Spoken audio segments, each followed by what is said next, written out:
first episode of Off the Rails Sports Saturday, coming to you live from the Panther Hut at the State Football Stadium here in Portland, Tennessee. Uh, Guys, big time today, exciting. Kind of speechless a little bit about what's going on here, but welcome to. I am your host, Coach Allen Darris, along with Kyle Eaton and Coach John Thayer. Uh, Guys, we're moving homes. Got moved and everything. Starting this new adventure here, and hopefully y'all's day is going good so far.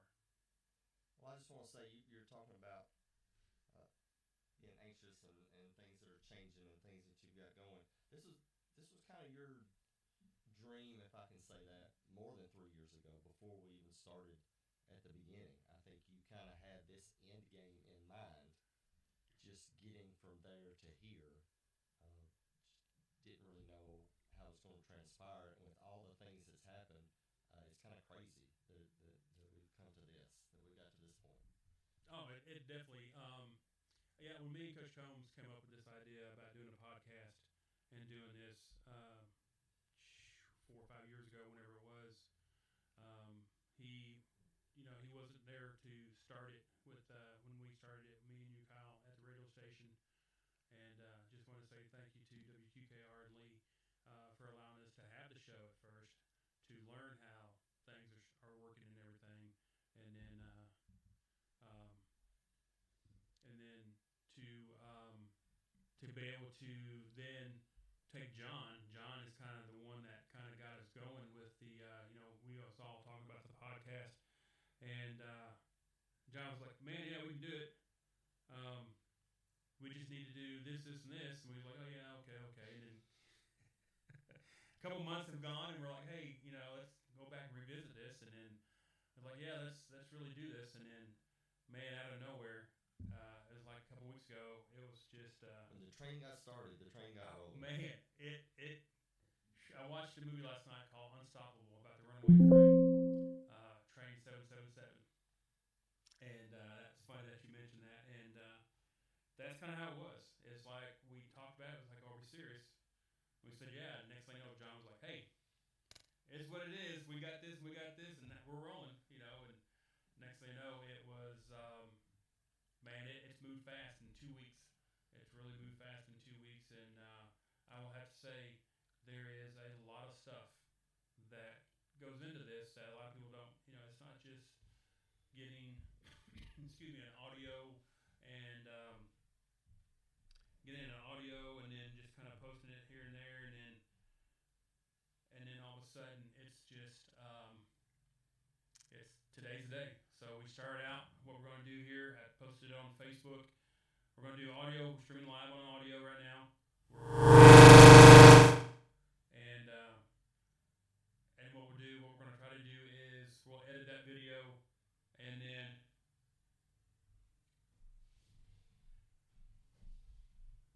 we'll post later, and hopefully that works. If everything works in the video, if it's not good, we won't post it and everything. But that's kind of our thoughts right now. But anyway, just want to welcome everybody over to Off the Rails Sports Saturday podcast. We'll be here every Saturday that we can. There might be some Saturdays we don't do it, or maybe we can record it earlier in the week and then post it later on. It won't be live, and that's the good thing about the podcasting. We can do that if we need to. But again, staying with the same concept what we're doing, talking about Portland sports, the high schools, middle schools, the youth, everything that's going on. It gives us more ability to go cover things, and you don't have to, because the only schedule we have to worry about is our own work schedule outside of this podcast. We don't have to worry about any other shows or anything like that. Don't have to worry about the equipment it will be in our hands at all times, and so again, it should be a better experience. Just want to say thanks to first off, thanks to WQKR for allowing us to learn the whole concept and everything of doing this, and then want to say thanks to the Portland Quarterback Club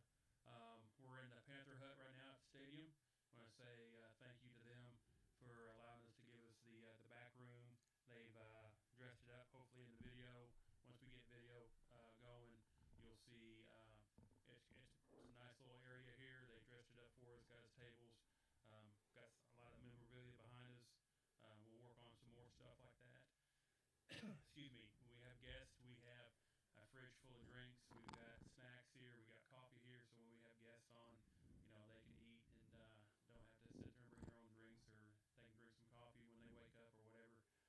But just want to say thank you to the Quarterback Club for allowing us to have it here and to make this our kind of our new home, and to do our Saturday show for that. So you're saying this is going to be the place to be? This is going to be a place to be on Saturday mornings. So, it's kind of what's the word I'm looking for? We did a show 2 years ago, almost 3 years ago, right after we got started. We started in June, I think in July or August, early August. We was only doing the show the first 4 or 5 shows, and then all of a sudden we had a live show here at the stadium, um, remembering Gerald Turner, and had a lot of old players and coaches come back, and we had a big turnout. And so we're kind of back home to where it kind of all started. Funny how things go. What was funny earlier also was we sit here setting up, we got the door open, and had the train go by. And if we're going to call this off the rails, and with the train, and if everybody knows the history of the train tracks being right next to this football stadium, me and John was sitting there kind of laughing about that, saying it was pretty funny, um, having that train go by. That'd be cool to be doing the broadcast and having the train roll by, and that way, it's you have that in the background. It kind of goes along with everything else that it's just kind of come around and everything. So, but just big happenings, and just give us time, guys. We're going to make mistakes. We're going to have mess ups here and there, but just give us time to tweak things, to learn things. It's brand new for us. Um, and so I think we're going to be okay with audio. We're trying to do the sound right now, the levels of the audio right now, trying to get them corrected, and all that. But we'll get there. Just bear with us as we go through this growing stage and everything. And videos will get there. And then the big thing is, we'll be broadcasting live a lot of sporting events.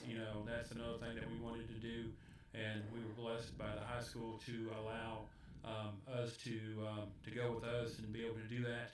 So audio will always be there. Video, as we get better at it, we'll start doing videos, live streaming the games. Probably starting in January is what we're thinking about the live broadcasting, video-wise. The streaming, we'll do the first audio stream December 2nd, basketball game. You'll have Kyle and John Thayer as your commentators. I'll be behind the scenes doing the sounds and stuff like that. And but that's kind of our schedule, how we're looking at things. All right, I'm going to do a mic test on mine. It's awful loud, but I'm going to turn it down a little bit. But hello.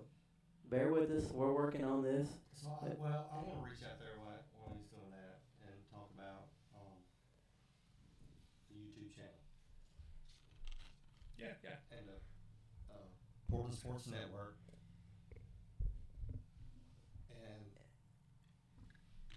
so we're going to need some help, because one of the major concerns was some people's ability to access this channel outside of manual radio.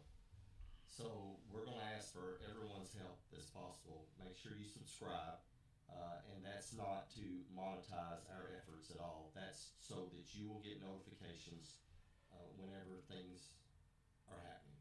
Whenever something's going live, we got a game going, you'll get that notification to know that it's coming up. That's why we want, when we say subscribe, that's why we want to do that. Feel free to use the comments section.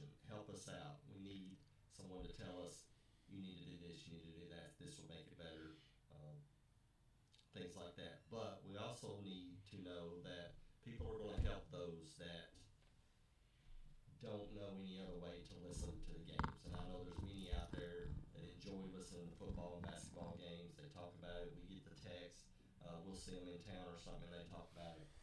And there is concern that those people won't have access or won't know how to do it. So we're counting on our 10 listeners to make sure that they spread that around and be willing to say, hey, I can help you. And there's going to be I guess you call it a media blitz on this in the next few weeks to try to get the word out and get the help out. But just be aware, if anybody kind of complains that they can't any longer hear the games, be willing to help them or be willing to get on our information so that we can help them, because we don't want to leave anybody out. Yeah, it's everything's moving. Like I said, everything's moving forward with technology today. You still got some people out there that don't enjoy the technology. I can tell you right now, I don't have a laptop at home. I've got a small Chromebook, and then of course the company's laptop, and I'm not going to do anything on that. But there's laptops out there people have. Maybe is that frowned upon? No. I didn't know that.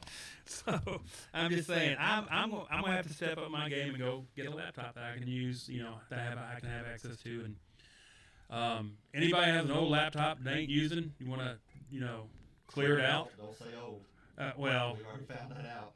if you have something that you're not using that can have internet access, you want to donate it, clear it out, get it back to original, and clear it out, and maybe want to donate it, that way we can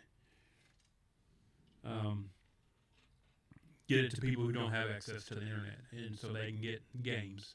And because like we said, we want to do this and make sure everybody is enjoying it and able to hear. And again, we're going to have growing pains as we move forward. Just bear with us, like you said, Kyle. We have to learn from that.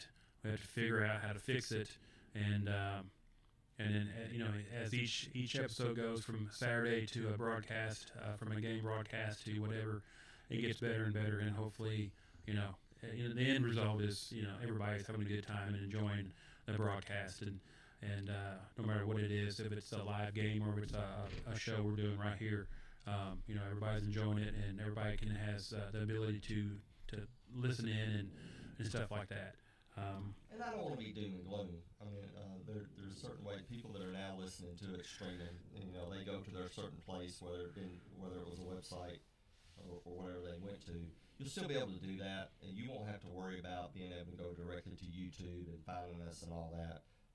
The Portland High School will put our link and our logo on their athletics website. The Portland Quarterback Club have the link and the logo on their website. So pretty much anything that those that were listening to it via streaming were doing in the past, there should be no issues with that. You're just going to a different place. Yeah. You click on that, and it'll take you directly to where you need to go. And so we're trying to make the transition as smooth as possible, but we just want to sit there and say, appreciate everybody who has heard about it and is behind us and helping us push it and getting us out there. This past week has been crazy on how much we've been told. We got so and so on board. So and so's can't wait for this, and this business or these people are talking to you two about emails and text messages that we've all gotten about trying to move over to this and that and everything. It's just been great news. Everybody's excited for it, and again, just we're excited. It's something, like I said, something me and Coach Combs had in mind 4 or 5 years ago when we brought it up during COVID. I believe it was the 2020 season, 2021 season. I think it was. I got to figure out how long I've coached now. I think it was 2020, 2021 when we came up with the idea. I think we started in 2022 because I think we're 3 years in now. Kyle, me and you with the show, and a lot of people to thank, and a lot more people to we're going to lean on trying to go forward with this and everything. But everybody who's helped us so far, we just a big thank you there, and just like I said, just bear with us as we're trying to get all the little bugs worked out and trying to get this and that done. The most important thing is that we can do audio, and you can listen to this show. You can listen to the basketball games, football games, and hopefully we start bringing you more events, middle school games to baseball, softball, soccer, youth sports over at Richland Park. We go over there and broadcast something if we wanted to, and that's what we want to do. That was the whole concept of this channel, was to cover all sports in this town so everybody can know what's going on. And we praise the kids first and foremost for being out there and taking their time to learn the sport and to play it and to enjoy it and everything. That's the most important thing. We'll start having guests probably starting next week is what we're hoping. We'll start bringing guests on and start trying to get more athletes in here to talk about what they do and how they go about playing the sport that they do. And I know we've kind of been not had too many guests on the last couple of months and everything. And but hopefully that changes and we'll go back to what it has been to bringing guests on every Saturday, at least on this show, and then moving forward, doing other things. So. You think John will ever get situated? Maybe. I mean, you thought we, hey, John's not talking. Things are going good, but well, we got the volume. Particular scenario. We got the volume taken care of, but we got a little bit of an echo going on. So that's what I'm getting text messages on that. So I'm working on the echo. We finally got your volume up, Kyle. That's good because the voice of the Panthers actually has to be I'm heard. eating the microphone. I don't know what else to do. But the echo, and I don't know. I mean, we had no echo at the basketball game. You thought if there was going to be an echo, it'd be at that gym. Well, talking about basketball, let's go ahead and go into basketball, and we'll get into. We're going to cover, guys. We're going to cover the wrestling that happened the other night at the high school, the first wrestling match for Portland High School. We'll talk about basketball. Basketball started. They ended up going down to Hendersonville this past week, playing the Commandos down there. We'll talk about that. We'll talk about Friday night, last night's football games, playoffs, third round, quarterfinals were played last night. A lot of local teams saw their season end, and maybe talk a little bit about the basketball predictions on what everybody thinks this year is going to be for our basketball teams. Little update on Avery Hughes being invited to his official invite game-wise, and then see what else we have here. Talk about we have a coach, Coach Lamberth won an award this past week. Coach Lamberth was our DB coach, safeties coach, and co-coordinator, defense coordinator. He won an award this past week. I want to bring that up. And then, of course, anything else that just pops up at that moment and everything. So, but with that, let's go into Kyle. We start talking about basketball. If you want to talk about our Coach Thayer, if you're ready to go there. And, yeah, I may not ever be ready to go. But anyway, yeah, basketball game. The girls had a disappointing loss, 43-20. Don't have the scoring in front of me. Curtis sent it to me, but. Anyway, it was a disappointing game. It's okay. I'm sorry. Yeah, 43-20. Yeah, and basically the bottom line is, me and Kyle talked about it during the basketball game. We need a point guard in the worst way, and that happens whenever you lose your, college signee point guard for for 4 years starting point guard. So that happens. Every program runs into it. It's something that you've got to deal with. We just need to deal with it. I'm not going to tell Coach Stein what to do. Obviously, I wouldn't do that. But I do have suggestions. He's just probably going to have to go with one of his youngins that he thinks point guard. There may be two people going on. And it's going to be tough early on. Right? It's going to be tough for him. But they're going to have to struggle with it and get it figured out. The one thing that they said I'm very loud. I'm always very loud. So anyway, I've got two headsets going on to make sure I get the other one right. But we just need to do it. We've got a good nucleus of talent. There's no doubt. So the point guard situation is they're just going to have to grow into the role, so to speak.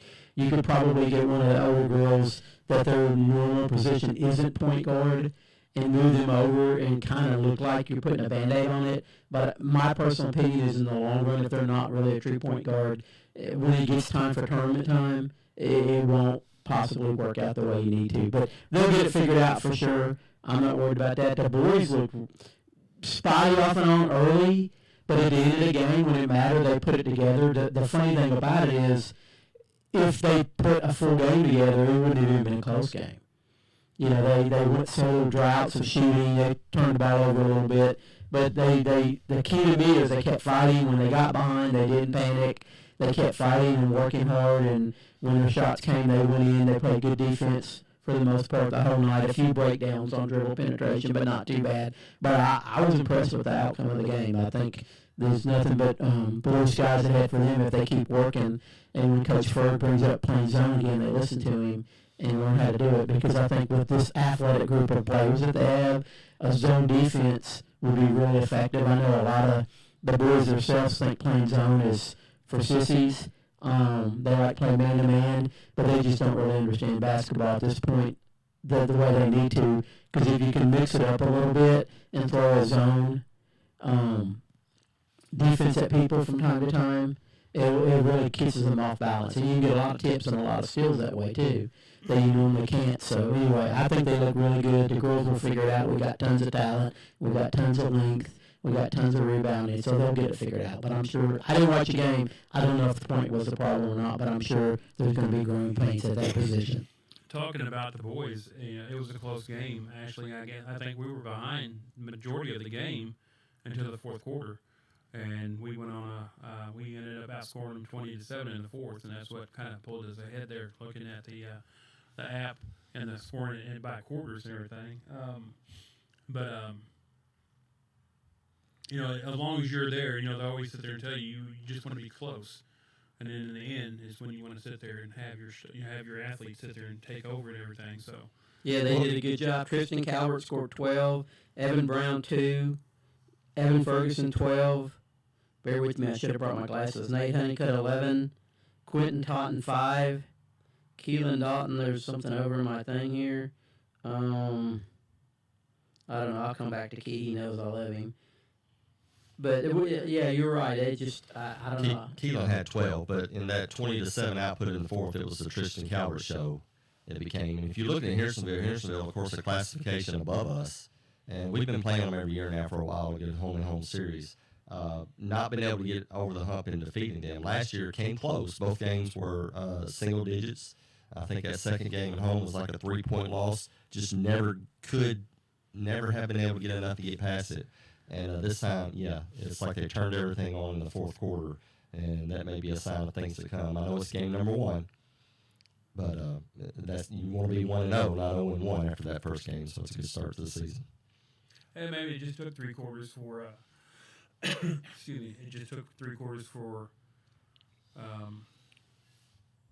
to help get them going, to understand things, actually see, live things. Let me ask you this, guys. You all know basketball more than I do. Do they scrimmage? Do they have scrimmages, before they start? Oh, against other teams? Yes. Okay. I'm not sure who they scrimmaged, but yeah, I'm sure they, without a doubt, they did. Plus, all summer they played. Yeah, during the summer they had a little day game with Upperman, which is state title every year, or in the running for state title every year. And I heard we held our own in that game. In that little scrimmage, but it's not as much as you think you'd see, but yeah, they do get some pre-season workouts in. And just being able just to run your defense, there's different between, I guess, when you practice in football, if you know the plays, you can kind of cheat. If you know the calls, and I guess you can do that with basketball. If you know the call, you know what's going to be happening. You can kind of cheat defensively if you're working on your offense, or you're working on your defense type of thing. You can kind of cheat, and you're supposed to get screened right here, and you can kind of avoid it if you're, trying to do something there. But again, it just takes, and that's why a lot of times you'll see some teams play a smaller school. I do like to where we can take on a bigger school like that. And came out, had some struggles, and so you had to sit there and fight for it a little bit, and then you come in and it kind of took over, and I think that's a good point right there, a coaching point where you go, hey, you struggled a little bit here, we got to do better here, but you still continue to fight, and at the end you end up with the win, and so that right there can tell the kids and build confidence in the kids that, even though we get behind, we can still battle, we can still sit there and make plays, and still come out with the win. So I think that, that's a big thing right there. And that's what's common for both coaches. They want to get those tough teams in the beginning. They want to try to get teams that play different styles, especially the styles that our opposing region will play come region tournament time. They want to try to find teams that are similar to them, and they do a good job of that. That's why it's not, especially on the boys' side, it's not uncommon. After Christmas, you're looking at maybe a 5-10 record, and then they run off and they'll win the district and make a run in the regions, possibly to the sectionals, because they've played those hard teams at the beginning and they've seen those things that they're going to see come January, and they've seen it early, and they get a chance to adjust to it and figure out how they're going to attack it. Yeah, I agree. I think good things are ahead, and like I said, the girls will get it figured out for sure. I have no doubt. Coach Stein's a really good basketball coach, and the girls respond well to him. That's the key. You could be a great coach, but if you can't get it over to your kids and they don't want to play hard for you, then you're not as good of a coach as you think you are on paper. But they listen to him, they respect him, they work hard for him. And like I said, coming into the season, if you're going to be honest, and I'm not dumping on our point guards, they're young, right? It is what it is. I know when my son started out in high school, a point guard, he got banged around pretty good his freshman and sophomore season. The bigger juniors and seniors, he couldn't keep up, right? It is what it is. He wasn't as strong as them. He wasn't as old as them. But when he got into his senior season, then he was the one bouncing people off of him, right? It is what it is. So our girls just got to grow up quick. So with that, have you all talked to the coaches so far in the last couple of weeks to see what they're looking at maybe for the season, kind of their prediction, or talk to anybody, maybe talk to Curtis and seeing what the prediction was, maybe preseason on where we should be at, or things like that? Coach Ferg and I have communicated, but I didn't want to get just yet into the depths of what was going on in the upcoming season. We're planning on getting together before our first game and sitting down and getting his thoughts, both him and Stein, on the season. I do know I did read an article from the Portland Leader, things that are going on, and they kind of said things that we were thinking about. I mean, as far as the girls' side of it, yep, they got to replace Taya Totten. And you're not going to do that with one person. You're going to have to do that with several. They're going to have young players that's going to come in and help. And on the boys' side, may change their style of play a little bit. You look at Avery being out now. I mean, everybody thought about losing him for the rest of the football season. Well, now we've lost him for the basketball season, so you lose that interior player. Right. So, and Cottle's going to have to step up in there, too. And it looks like it's going to be a lot of pressure for him. It looks like you may see a faster-paced game from the boys' side of it. Right. It's going to be counteract that interior deficiency like that they may have. And that's why the zone would come into effect, too, right? The zone would definitely help out big time on this. And so like I said, Coach Ferg's a good coach. He's got some really good athletes on the team. We talked about last year, you just got to kind of know who's hot going down the stretch, and don't shoot yourself out of the gym if you're in a game or get behind. Just don't give up. We've got a lot of kids who can go downhill and score that way, create fouls. And obviously we got three-point shots. So sometimes I think last year we got certain times in the game that we kind of, the boys lost composure just a little bit and started firing them up from outside, I think, a little sooner than they needed to. So it's a good group of kids, and they can definitely play basketball. Well, I think everybody loves the running gun type of style.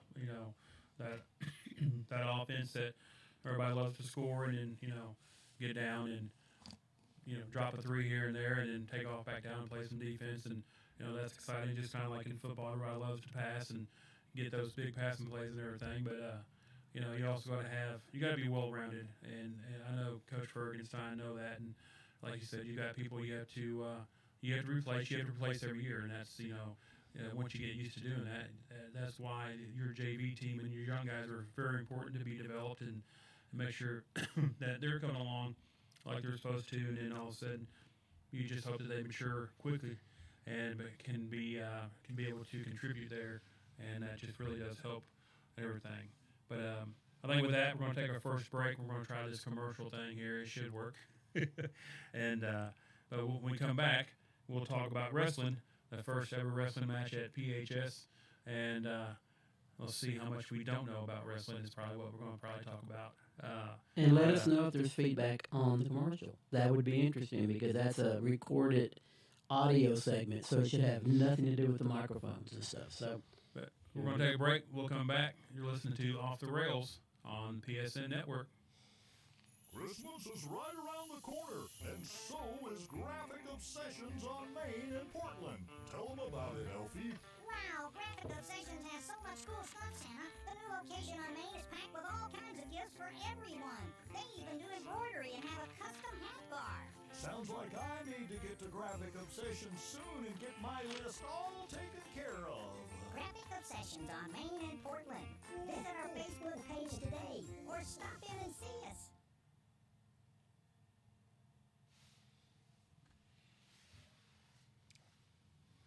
Oh, we're back already? Yes, sir. 30 seconds unless I tell you different. I heard that before. Well, I'm so used to having 3 minutes here. Yeah. Well, or sometimes we never did go to commercial. So. Well, that's true. So welcome back, Panther fans. Again, you're listening to Off the Rails here, Sports Saturday on the YouTube podcast on the Portland Sports Network. And again, appreciate everybody listening in. If you're listening in, if not, let us know somehow, some way. You can still contact us on Facebook. The page is still there.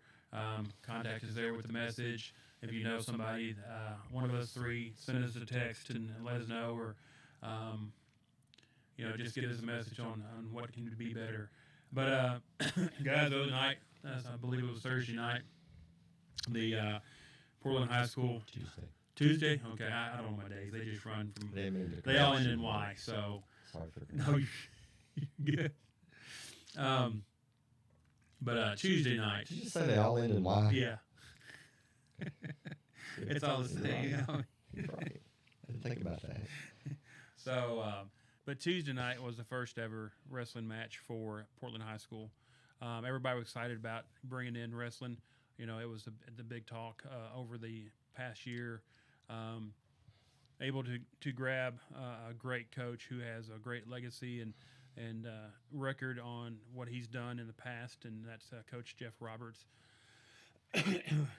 Plucked him out of retirement and got him in here, and we knew there's going to be some growing pains in here and there, and not only for the athletes that are competing, but for the fans. We have to start understanding, it's not what you see on Saturday night or Monday Night Raw or this or that.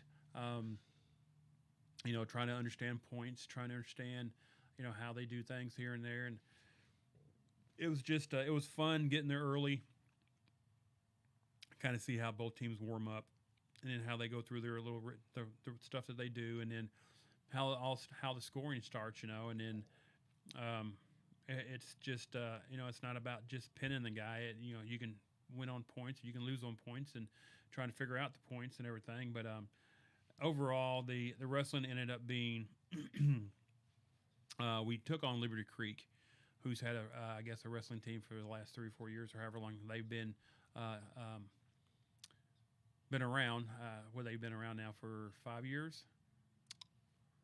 We'll go with that. Okay, so I don't have a clue. But however long Liberty Creek's been around, I don't know. I can't remember. I mean, in Clarksville and Nashville, I didn't even know they wrestled in Sumner County. And Beach, does Beach still have a wrestling there? Yeah, I think so. I think they do. But I know Clarksville High School; they're one of the prevalent. But we ended up losing 63-12 was the final score. If you want to look at scores, and again, it's one of those things where, you have to understand the scoring, and what I watched. And what I kind of noticed, it was we were so close. We were so close on a lot of the matches. I know you sat, you sat down in front of me, Kyle. So I know we've seen the same thing there. But it seemed like we were so close on a lot of things, and then all of a sudden it was real quick. There was one move here, and next thing you know, we was pinned, or we was always trying to get out of a hold and everything. And so, that's the learning process. What I did like was we did win 2 of our matches. Chris Bravo and Xander Hall won their matches. They both won them by pins. And I can say Chris Bravo is the first Portland athlete to record a pinned win for Portland High School. Chris Bravo hit the win. Second wrestler to go in and to wrestle for the night, ended up pinning his guy, and then Xander came later. But I will say this: that Just an experiment. so Oh, try it and see, Kyle. Mic test, please. what did you, Kyle? What was your observation from wrestling the other night? Well, I'll say that I've never had any interest or desire to watch or be a part of high school or college wrestling. It's never interested me, never thought about it. But I wanted to go just to say that I'd been there. I want to say, hey, I went to the first one and let's check it out. And I am already hooked. I had no idea what the scoring was. I had no idea what I was looking at. Yeah, but I was in it, and I am already a fan. I wanted to check to see when the next home game was. I think it's like January or something. I was like, Yeah. come on. You know, now I've got to wait, and I've already got excited, but I really got enthralled with it. I have no clue about the scoring. I thought, man, boy, we're close on this one. Then you look at the scoreboard, and we're down 9-1. I thought, I don't know what's going on. But I had these Liberty Creek people that was around me, and they would complain to the official. Well, you missed that. That should have been a this, or you should have counted all. And of course, I didn't know what to, but they were really into it. And when something good would happen for Portland that I didn't understand we was doing something good, the crowd was getting just raucous. I mean, Oh, it was loud. It was loud. They would get into it, and I want to learn more about it now, and so I can understand what I'm looking at when I'm watching. But I'm a fan now, and to me, just the eye test, not knowing the rules and not knowing the techniques and things like that, Xander Hall's the real deal. I think he has found his calling. He went. I mean, as soon as he started, I said, "Whoa, wait a minute, this kid may have it." And then he, of course, like you said, he was one of the two that had a pin, and I enjoyed watching it. I'm all for it now. So I know their next match will be in Kirkwood next Saturday. And like I said, I think I heard that the team has to leave the school at 6 to drive up there and get there at 6:30 because you've got weigh-ins, and then you've got you got to get ready, and so it starts at 8 o'clock. I don't know if that's where the match starts, is at 8 o'clock, or if that's the weigh-in starts at 8, and then the matches start at 9. Because I thought the matches start at 5 the other night, and it was the weigh-ins that started at 5. Yeah, and thanks for that. 6. Hey, I just, certain apps are out there saying 5 o'clock. So anyway, to go over some points, and hopefully next. Yes, I need that. So hopefully next week we'll have Easton Duffy on, who's helping assist coaching, and he can go over some more stuff. We'll get more detailed with him once he gets here. But looking at, you get 1 point to escape a move. If you escape, that's 1 point.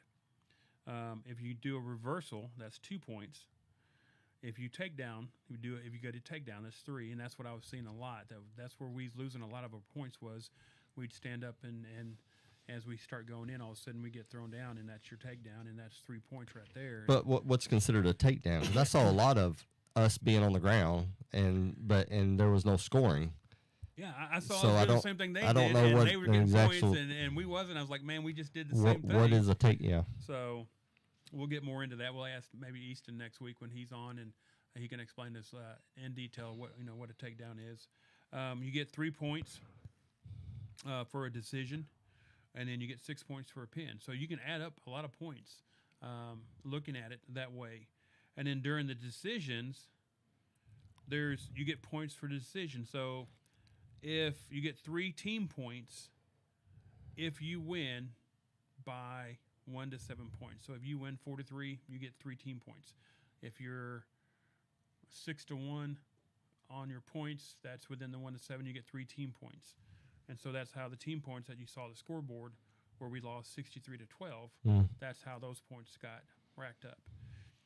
So if you win between 1 to 7 points, you get 3 team points. If you win between 8 to 14 points, you get 4 team points. And if you win by 15 points or more over your opponent, you get 5 team points. And if you pin your opponent, you get 16 points. So that's how we got our 6, because we got 2 pins. So that's our 12. And then they got 63 points. And so that's how they accumulated those 63, was dependent on the decision, how many points they were ahead or by a pinfall. So, But like you said, And then they had more players than we had, or more wrestlers than we had, and so you had the forfeits. And I'm assuming you get an automatic 3 points for that. I'm assuming. Or wouldn't you get the pin as a forfeit? Did you say a pin was 6? a pin would be 6. So I don't know if you get, again, that's another question we can ask Easton next week if he comes on. You know, we can get him on the show and everything. We can Google it too. That'll tell us. Yeah. I used to, back in the old days, I knew a lot about wrestling, but right now I'm just working on audio. On the PHS athletic website, Right now, there's a I'm rules listening to page. my audio, and it's 6:45 Tennessee football, but I got till 6:45. What were you saying there? The rules page is where? There's a rules page on the Portland High School athletics website when you choose wrestling or links, one or the other. But it's more towards the official or of them. It's a video, and it's more explaining to them all the different things. And I tried to kind of figure out. I mean, there's a red band and a green band. So I know that. So that means something. So each person coming in, they normally put a loop or a strap around their ankle. One is green, one is red. Oh, so that's the different sides. Yeah. And so you'll see on the referee, he has a red wristband and a green wristband. Mm-hmm.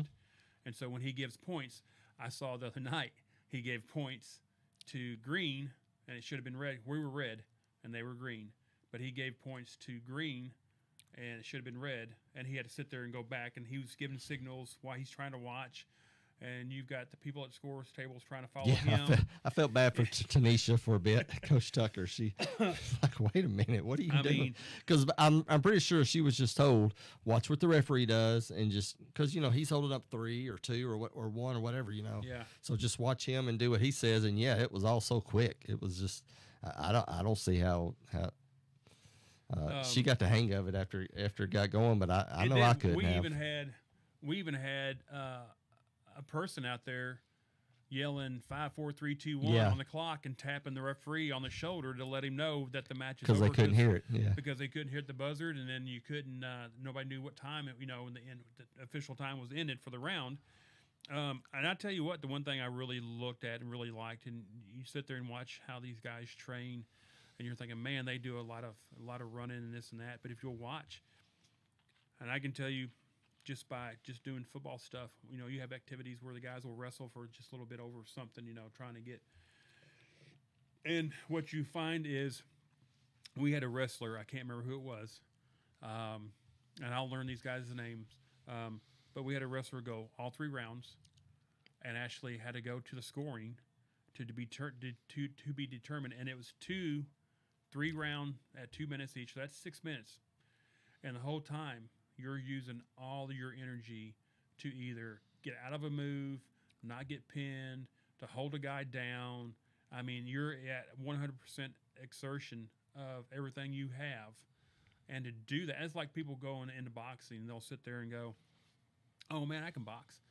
And you actually make them box for 3 minutes, and then they get a 30-second break, and then come back and box again for 3 minutes. Normally, it's just 2 or 3 rounds. That's why normally I don't think they have these tough man contests like they did back in the old days.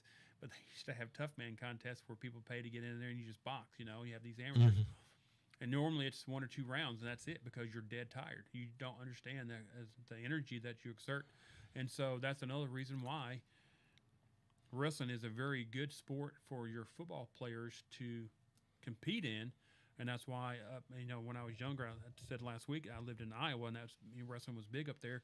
You wanted your linemen to wrestle, because if you saw that, now you can sit there and see how leverage and strength and hand strength and just to be in shape you have to be able to do wrestling. And that's why they do a lot of running, a lot of physical activity part of that. And I just think it's, of course, it's going to get better. You're going to have some growing pains. You got kids that was wrestling for the first time ever, and now they have to understand how it goes, how the games or how the matches actually go, and kind of what you're up against. And it's not just your buddy, that you went out for the sport with. Now it's somebody else, and this is where you go and you get classified by what you weigh, but maybe you know, you're weighing in at the 157-pound class, and this other guy's doing the same thing, but he's a senior and you're a sophomore, and he's more developed. You know, he's stronger, whatever, and have you know that. So that's an advantage there. So that's where the leverage and understanding that. So you're comes saying into like play. 157 pounds in muscle compared to 157. Yeah, yeah. or something. Just and, Yeah. and that makes sense. You got a point there. And so that's just where, you know, the age, you know, when people develop is different and everything. That's where I think Xander does a great job at what he's doing because he's small in stature. He's strong. He's, you know, he has that leverage to a point. And it's, I actually think it's harder for a bigger guy to actually wrestle than it is for a smaller guy, you know. Just in my opinion. Now you can still be big. You can be 6'3" and 280 pounds type of kid, you know, and you just have to be quick and have to understand leverage.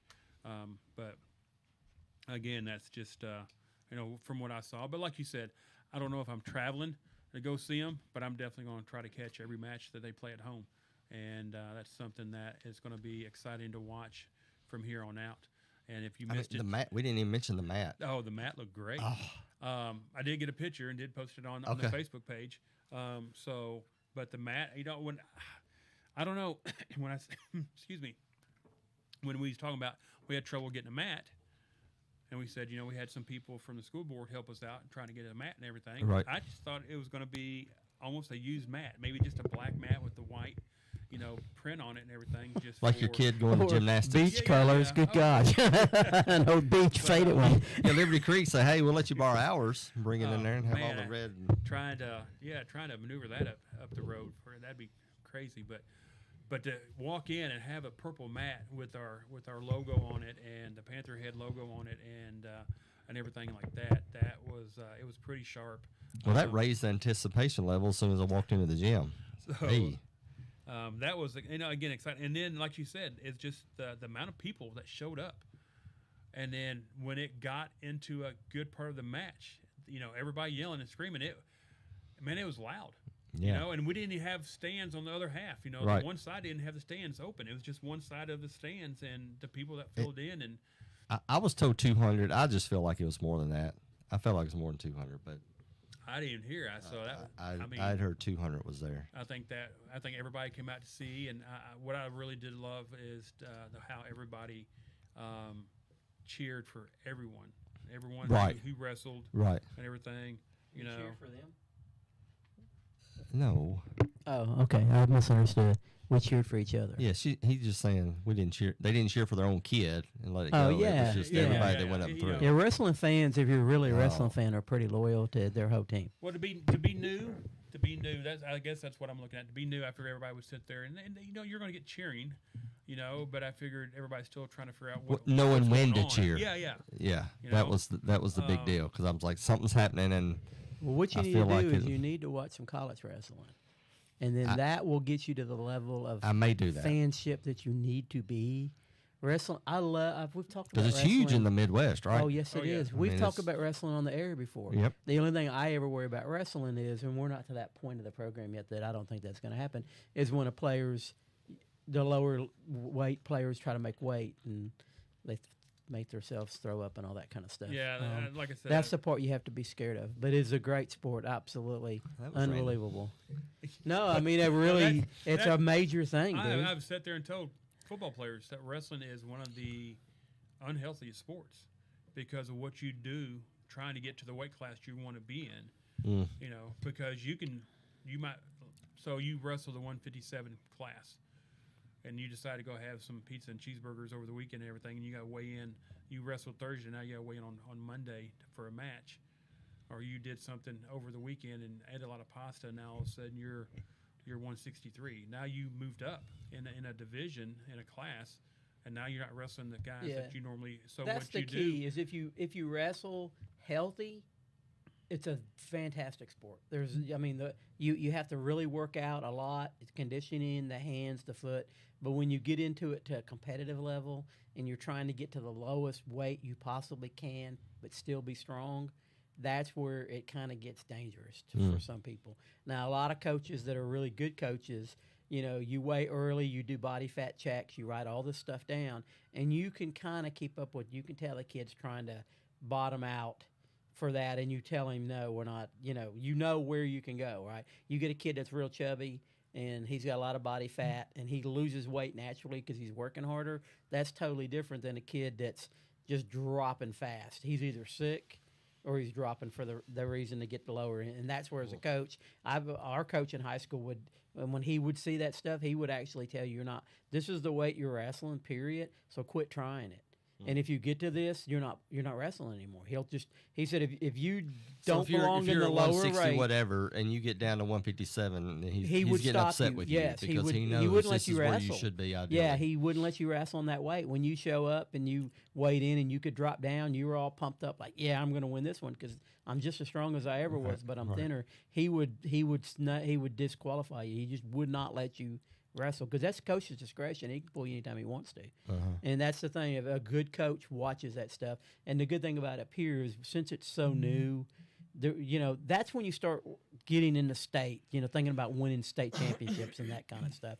And that's the cool thing about heavyweight. Once you hit that weight and above, there ain't no weight, So your big, huge linemen, your 6'3", 6'4" guys that are really strong. You're not cutting weight because you could lose 40 pounds and you'll still be where you need to be. Yeah, but wrestling is a beautiful sport except for that part of it.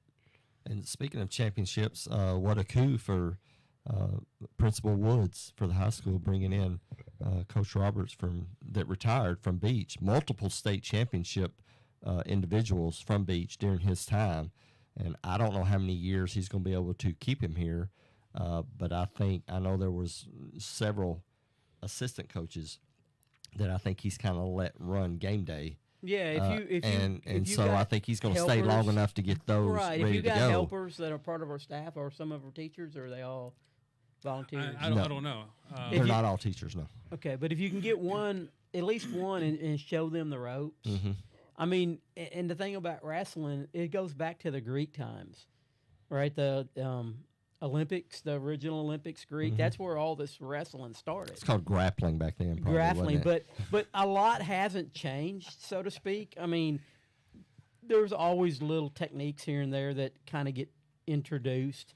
But it's the basics are the basics, and they've been the basics for a long time. So if you can just get somebody comfortable as a coach in that stuff and comfortable coaching, sometimes just the part of being the coach during the match intimidates a lot of people. You know what I mean? They can do the back scene. So and maybe that's what they're doing is grooming somebody for that role. But wrestling is an absolutely fantastic sport. And up here in Portland, I think it would go good because Portland is, it's a football town. So that means they like aggressive play, beating each other up and all that, which is cool because, I mean, it is. Football's a battle. And wrestling is a battle with no pads. You know what I mean? You can't punch, but, man, you kind of can punch sometimes if you know what you're doing. There was some chopping that I saw. Yeah, I mean, it hurts, dude. It's there's some stuff that can really happen quick, and if you're concentrating on all your upper moves, and a good wrestler understands the lower body technique, you get lower body guy who understands where to grab, and that, dude, it hurts when someone grabs your knee and does a twist on it. You may be the strongest guy up top, but your legs aren't strong. It's gonna hurt you very badly. That's something, talking about the coaches. I watched Coach Roberts kind of sit back, and he had 3 or 4 assistants that were the ones really doing the coaching with the kids.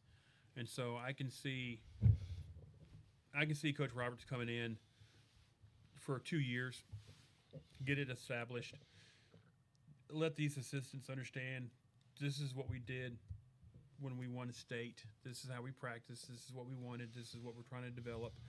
And like you said, making sure that he is seeing, he's overviewing everything that needs to be done, and it's going to be done in the correct way. And you groom these guys, and then you can go, okay, I'm going to step back out. I'm retiring again. And you fill out the now lineup sheets. There's just a lot of stuff that goes on. I mean, this is like with any sport. I don't know what weight class it was.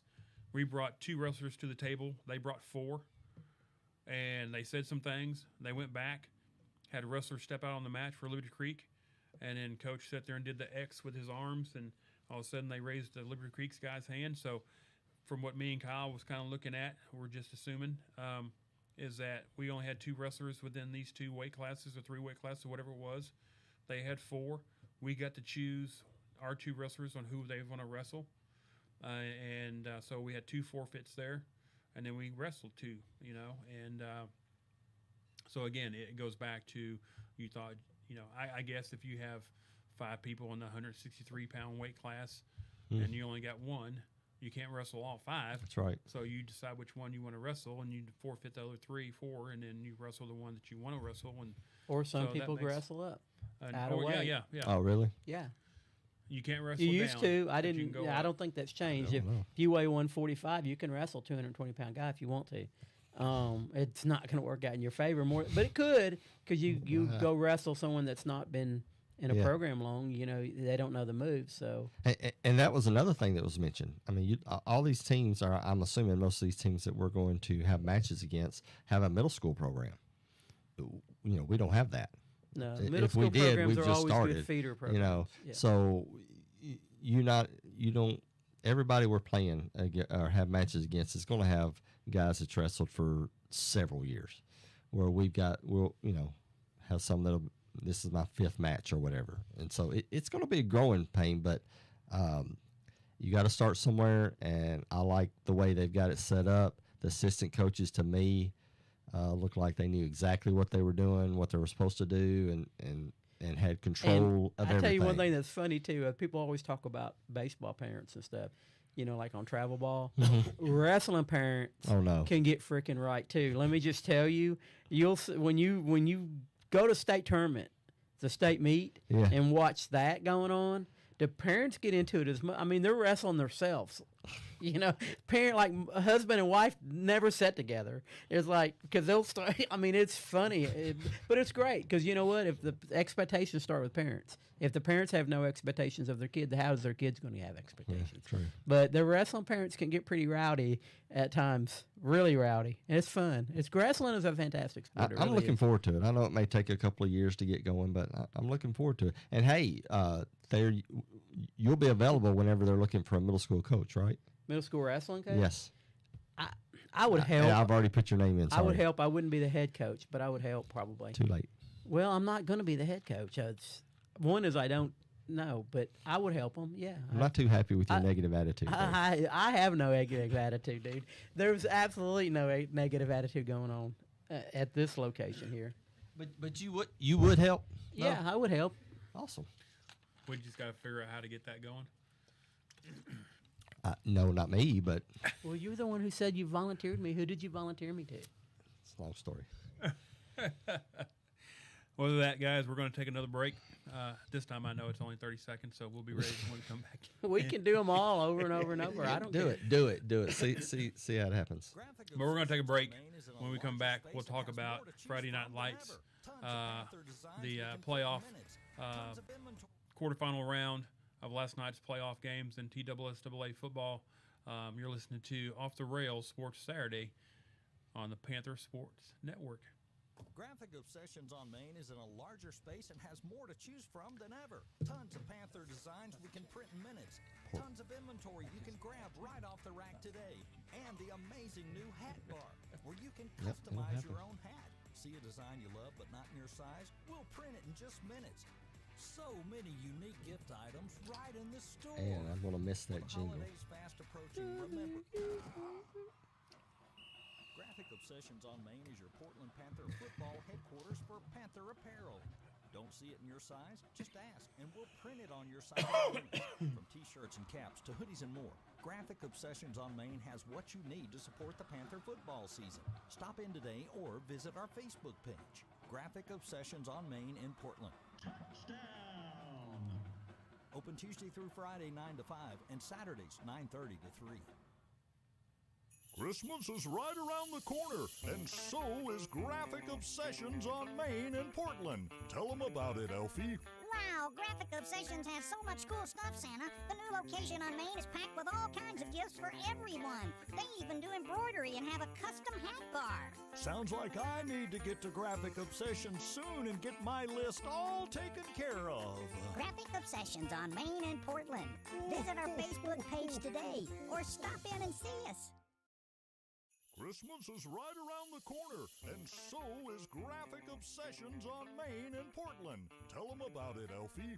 Wow, Graphic Obsessions has so much cool stuff, Santa. The new location on Main is packed with all kinds of gifts for everyone. They even do embroidery and have a custom hat bar. Sounds like I need to get to Graphic Obsessions soon and get my list all taken care of. Graphic Obsessions on Main and Portland. Visit our Facebook page today or stop in and see us.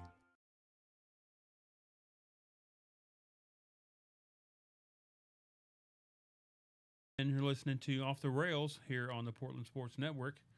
Going from wrestling to football, let's talk about the TSSAA state playoffs in football. Quarterfinal round happened last night. It was funny because I was sitting there thinking last night, going, man, it's going to be pretty nasty.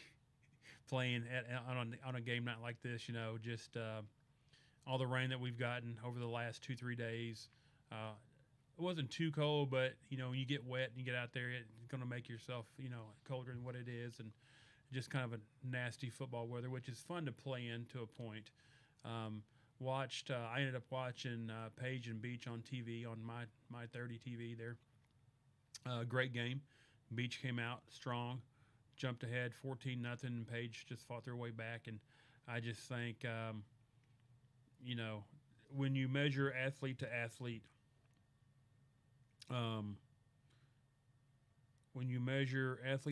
that's where Page and that's where Beach ends up winning a lot of their games.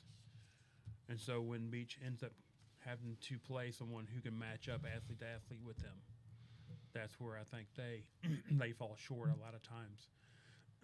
Excuse me, just by watching, because they can go into a game, talking about Beach, they can go into a game and run their 3 or 4 run plays and a couple of their pass plays, and it's okay because they can out athlete a lot of teams. But once you start getting deep into the playoffs, when you can't out athlete them, and then you have to scheme against somebody and you're not used to that, I think it's tough for a team to be able to play catch up. I think last night you actually had something that happened last night in that game, Beach and Page, there was a scuffle there at the end because it got chippy. I started watching it get kind of chippy there. A lot of chippy. I started in the fourth quarter, and it was DK Williams for Beach who was doing a lot of little things there late and everything. And I'm not saying Page was innocent either. I saw them do some stuff too, but it got real chippy. And a lot of people will sit there and say DK got thrown out in the fourth quarter. Everybody's, well, it's end of the season. It ain't no big deal. No, that ejection will go into next year. So their first game of the year, next year, week 0, which I think they should play Green Hill, DK Williams will not be available for the first half because of the ejection in the playoffs. That's how it goes. That will carry over until next season. And so there was a second player ejected, looking at the referee, but his mic wasn't on. It was so crazy at that time because the benches cleared, everybody came out to the field, and they were trying to get everybody off the field and get control and everything. The referee's mic wasn't on. You could see his mouth sit there and say number 44 for Beach ejected, and then you couldn't see what he said on the second player ejected. They thought it might have been the Knight kid from Page, but it wasn't. The broadcasting crew got clarification it was not him, so it had to be someone else who got ejected. They never did say who that second person was. I'm sure it was from Page, but there was a lot of personal fouls going on in that game. But it was just one of those where, Beach ended up going ahead.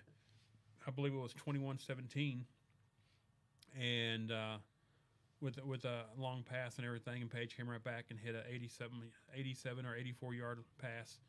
Poor tackling on Beach, but that brought him ahead right there.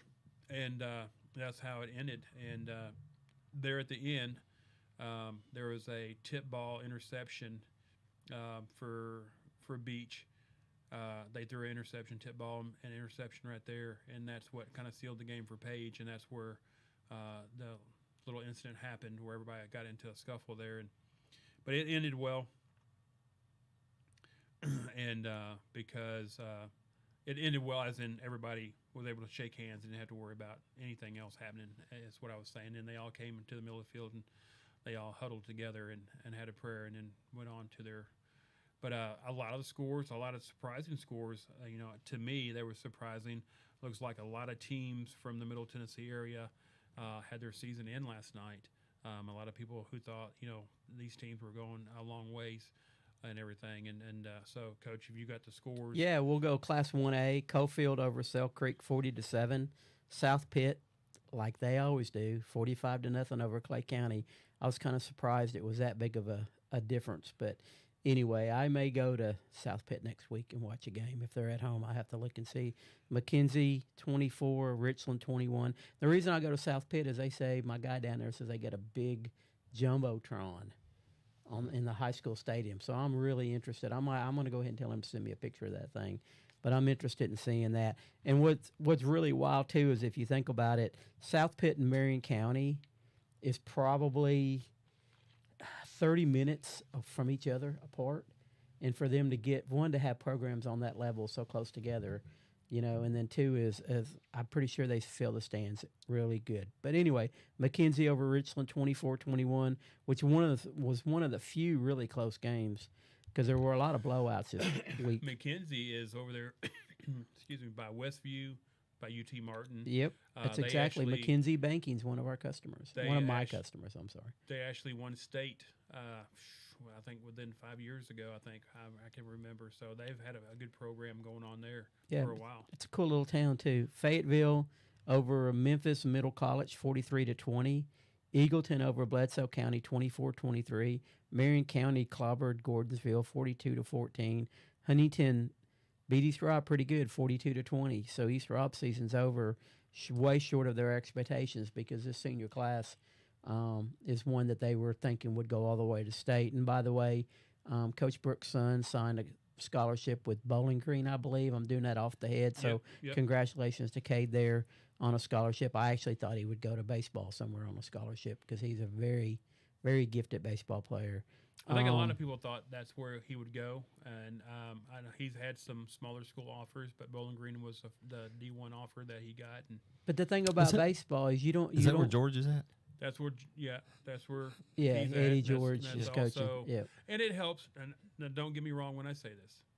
It also helps that assistant coach for Bowling Green, his son is also the office coordinator for East Robb. right. So Well, it doesn't hurt, but hey, that doesn't get you on the field, and Thank that's you. going to be Yes, the that's what I was key. getting ready to say. Going to school don't mean crap. it Getting on the allows- field is what means crap. It So allows him an hey, opportunity. You need to come down and see this kid, Pops. Yes. And if Pops ain't going to come down, then have somebody else come down and look at this kid. Well, that's the reason a lot of private And, school kids get hooked up really good is their alumni. They really adopt those kids every, like if my kid's on the team with your Right. kid, I love your kid just as much as my kid as far as trying to get him to the next level. So they reach out to the people that they know, where a lot of other schools, it's almost like they're jealous of the other kid, right? I mean, and it is what it so- is. People can get mad at me, but I've seen it firsthand where they don't really want your kid to go to the next level, so they're not going to reach out to anybody, or they don't have connections. But private school, they take a lot of pride in getting all their kids recruited. And so, yeah, any way you can get a look is a good way to get a look. And all because you get on campus doesn't mean you're going to play. But getting on campus is key. If you get on campus, then you have an opportunity to play. So I think he's going to do great. He's got great speed. He's a hard worker. His character is He's off an the athlete. charts. He's a great athlete.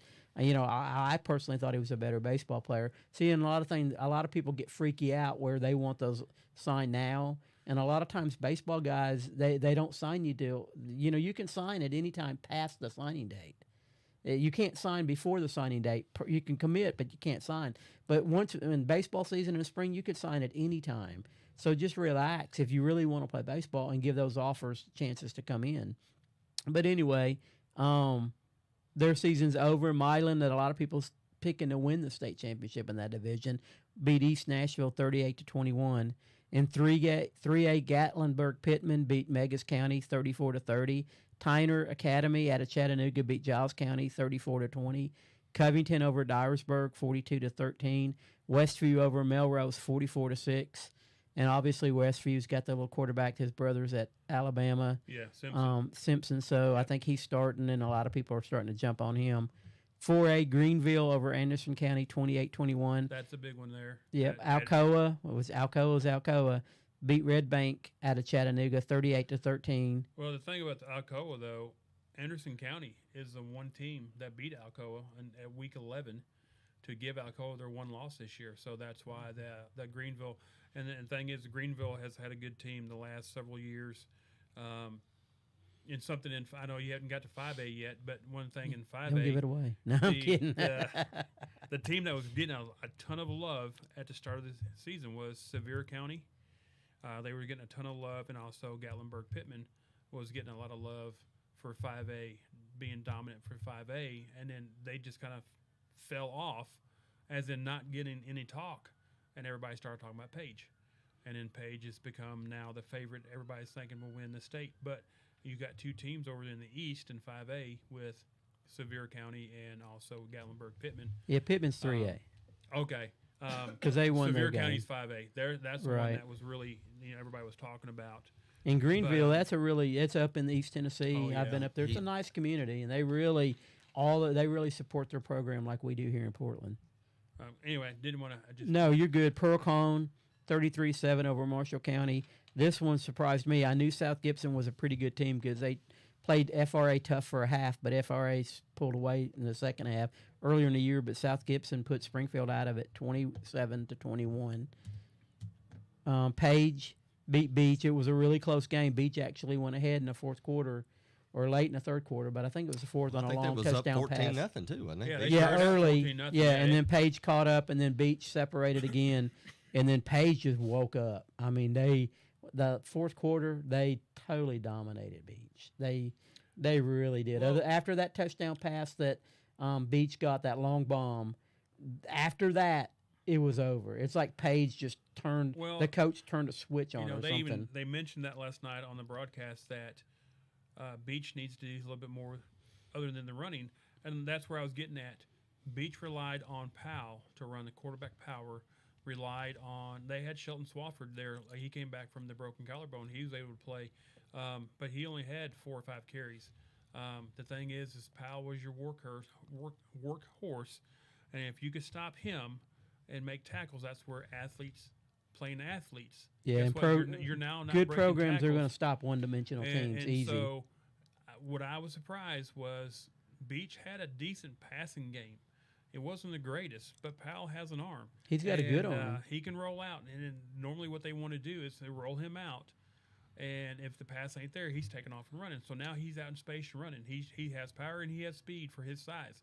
So they didn't do that a lot last night. I don't know because it was the wet conditions or if there's something else going on, but you thought you would see more of that there in the second half because I think Beach became, like you said, one-dimensional for what they're doing, and Page was able to stop them, and then Page started making plays. The biggest play, I think, was not only that 87-yard touchdown that Page got, it was a little slip screen they ran on fourth down, or third down it was, third and long, or fourth down and long, and they were able to pick up almost like 20, 30 yards on it, and that was in the fourth quarter, and that's what kept their drive alive to end the game and everything. That was a big play right there. So, but Right. And Centennial, the big surprise Cinderella story. I think one of them in the playoffs, their coach, Jay Graham, got fired, released near the end of the season, and how those kids would turn around if they would, pick it up. They obviously have, and their coaches have done a good job. They beat down Henry County. It was close for a while, but they won 45-24. So it was a pretty easy win. Yeah, once Centennial, all- what, 5-5 going into the playoffs, Yeah, something so- like that? Yeah, I think they're now 7-4 were- maybe, or Nolensville was second. Yeah, Centennial played Station Camp in that first round. Yeah. And that's so who we would have played. They had we- had a 7-4 Yeah. record. Would that add up now? Two postseason wins. 7-4. Okay. That's Would that be 11. 12, 11? So they're 7 and 7 5 and 4 maybe. is not 12, but Well, I'm not. I'm asking. I'm still. you're a tech guy, not a math guy. Apparently so. But hey, I do got the echo fixed, and people can't hear you. So. And So I you're think a- the last 30 so you're a minutes we ought to physics guy, hook up too. the stream and go live with it and see if we can do that. I think Since that's we're a not, terrible can you idea. imagine early me going back and forth? They'd have seen my rear end more than they would have seen Well, anybody's face. we got it. We got it. Audio. We got the video going. We We'll- do, we'll we edit. I do. can't I'm- edit that. I'm- Oh, you anxious- can't edit all I that. can't edit that. No, I'm anxious. no. I'm anxious to go on. But Maybe you anyways, can put a little sign that says technical difficulties every time he went Yeah. past it. And but we could go live in 30 minutes. No, we 30 can't. minutes Keep live going. show. Blackman over Maryville, 31-7. I think that was a surprise. Everybody. was Yeah, surprised I with mean that. Blackman has been I think a really big surprise, to be honest with you. Oakland not a surprise, beat Green Hill, which is a surprise, 20-17. I mentioned earlier in the year I thought Green Hill would win a couple playoff games, but I didn't think they'd go as far as they did because I just whatever. Ravenwood beat Ravenwood beat Whitehaven 20-12. Southwind 42, Collierville 21. In Division II, Single A, University School of Jackson beat Providence Christian, which I have no clue where Providence Christian is, 31-12. Nashville Christian, the big kid that's going to Georgia, 41. Trinity Christian, where I don't know where that is either, 41-7. In Division II, 2A, Franklin Road Academy and Michael Hassel beat. It's not Louisiana. They said it last night on the air. Lausanne, yes, Lausanne, 49-21. That was close early, but Franklin Road Academy scored a touchdown with 2 seconds left in the first half. They went for a field goal. They've got their coach did a freeze kind of deal where they try to get them jump off sides on a field goal try, which is kind of new. I mean, a lot of people don't really coach that up, but they coached it up and they got them to jump. And then they went. It was 4th and 4, 25 seconds left in the half. They lined up for a field goal. They got him to jump, got the first down, so they had 22 seconds left to try a couple plays, and Franklin Road Academy scored. So, and that just kind of went from there. Anyway, this is a huge surprise to me. BGA over Boyd Buchanan, 49-3. So Franklin Road Academy and BGA will play for the state championship. They met earlier in the season. Everybody had BGA to win that game earlier in the year, and Franklin Road Academy won it. So I'm definitely going there on December 4th. They'll play at 11 a.m. Eastern Time, which is 10 a.m. Central Time, at Finley Stadium in Chattanooga. I will be there. I love how John talks out loud to himself. Well, so my company's Eastern Time, and that just drives me crazy when you got all these Zoom calls. Okay. Yeah, we got a Zoom call at 10. Well, wait a minute. That means 11 for me, right? And then when I set a Zoom call, I set it for Central Time, so I got to tell my Eastern people, don't forget it's blah, blah, blah. But anyway, so that's going to be a good game. Hopefully Franklin Road Academy will get them a state championship and send that senior class, even though they said the junior class is the better of the classes, but I don't know. Michael Hassel, I don't have his stats, but he played a phenomenal game last night. So in Division II, 3A, Baylor beat McCauley 56-35. That's the game. To me, that's the state tournament of the boarding schools, because I think that's the only two we have in Tennessee. So that would I be. was going to say, that's just, I don't know what you do with Baylor. They should dominate. But McCauley, that's the only team that they would give them a fight if they could. And that kid for Baylor running the football, George, I think's his last name. I don't remember. Don't quote me on that. But I've seen some tapes of him. He's unbelievable running back. He reminds me a little bit of Gerald Turner, believe it or not. But he's totally phenomenal. Brentwood Academy over CPA.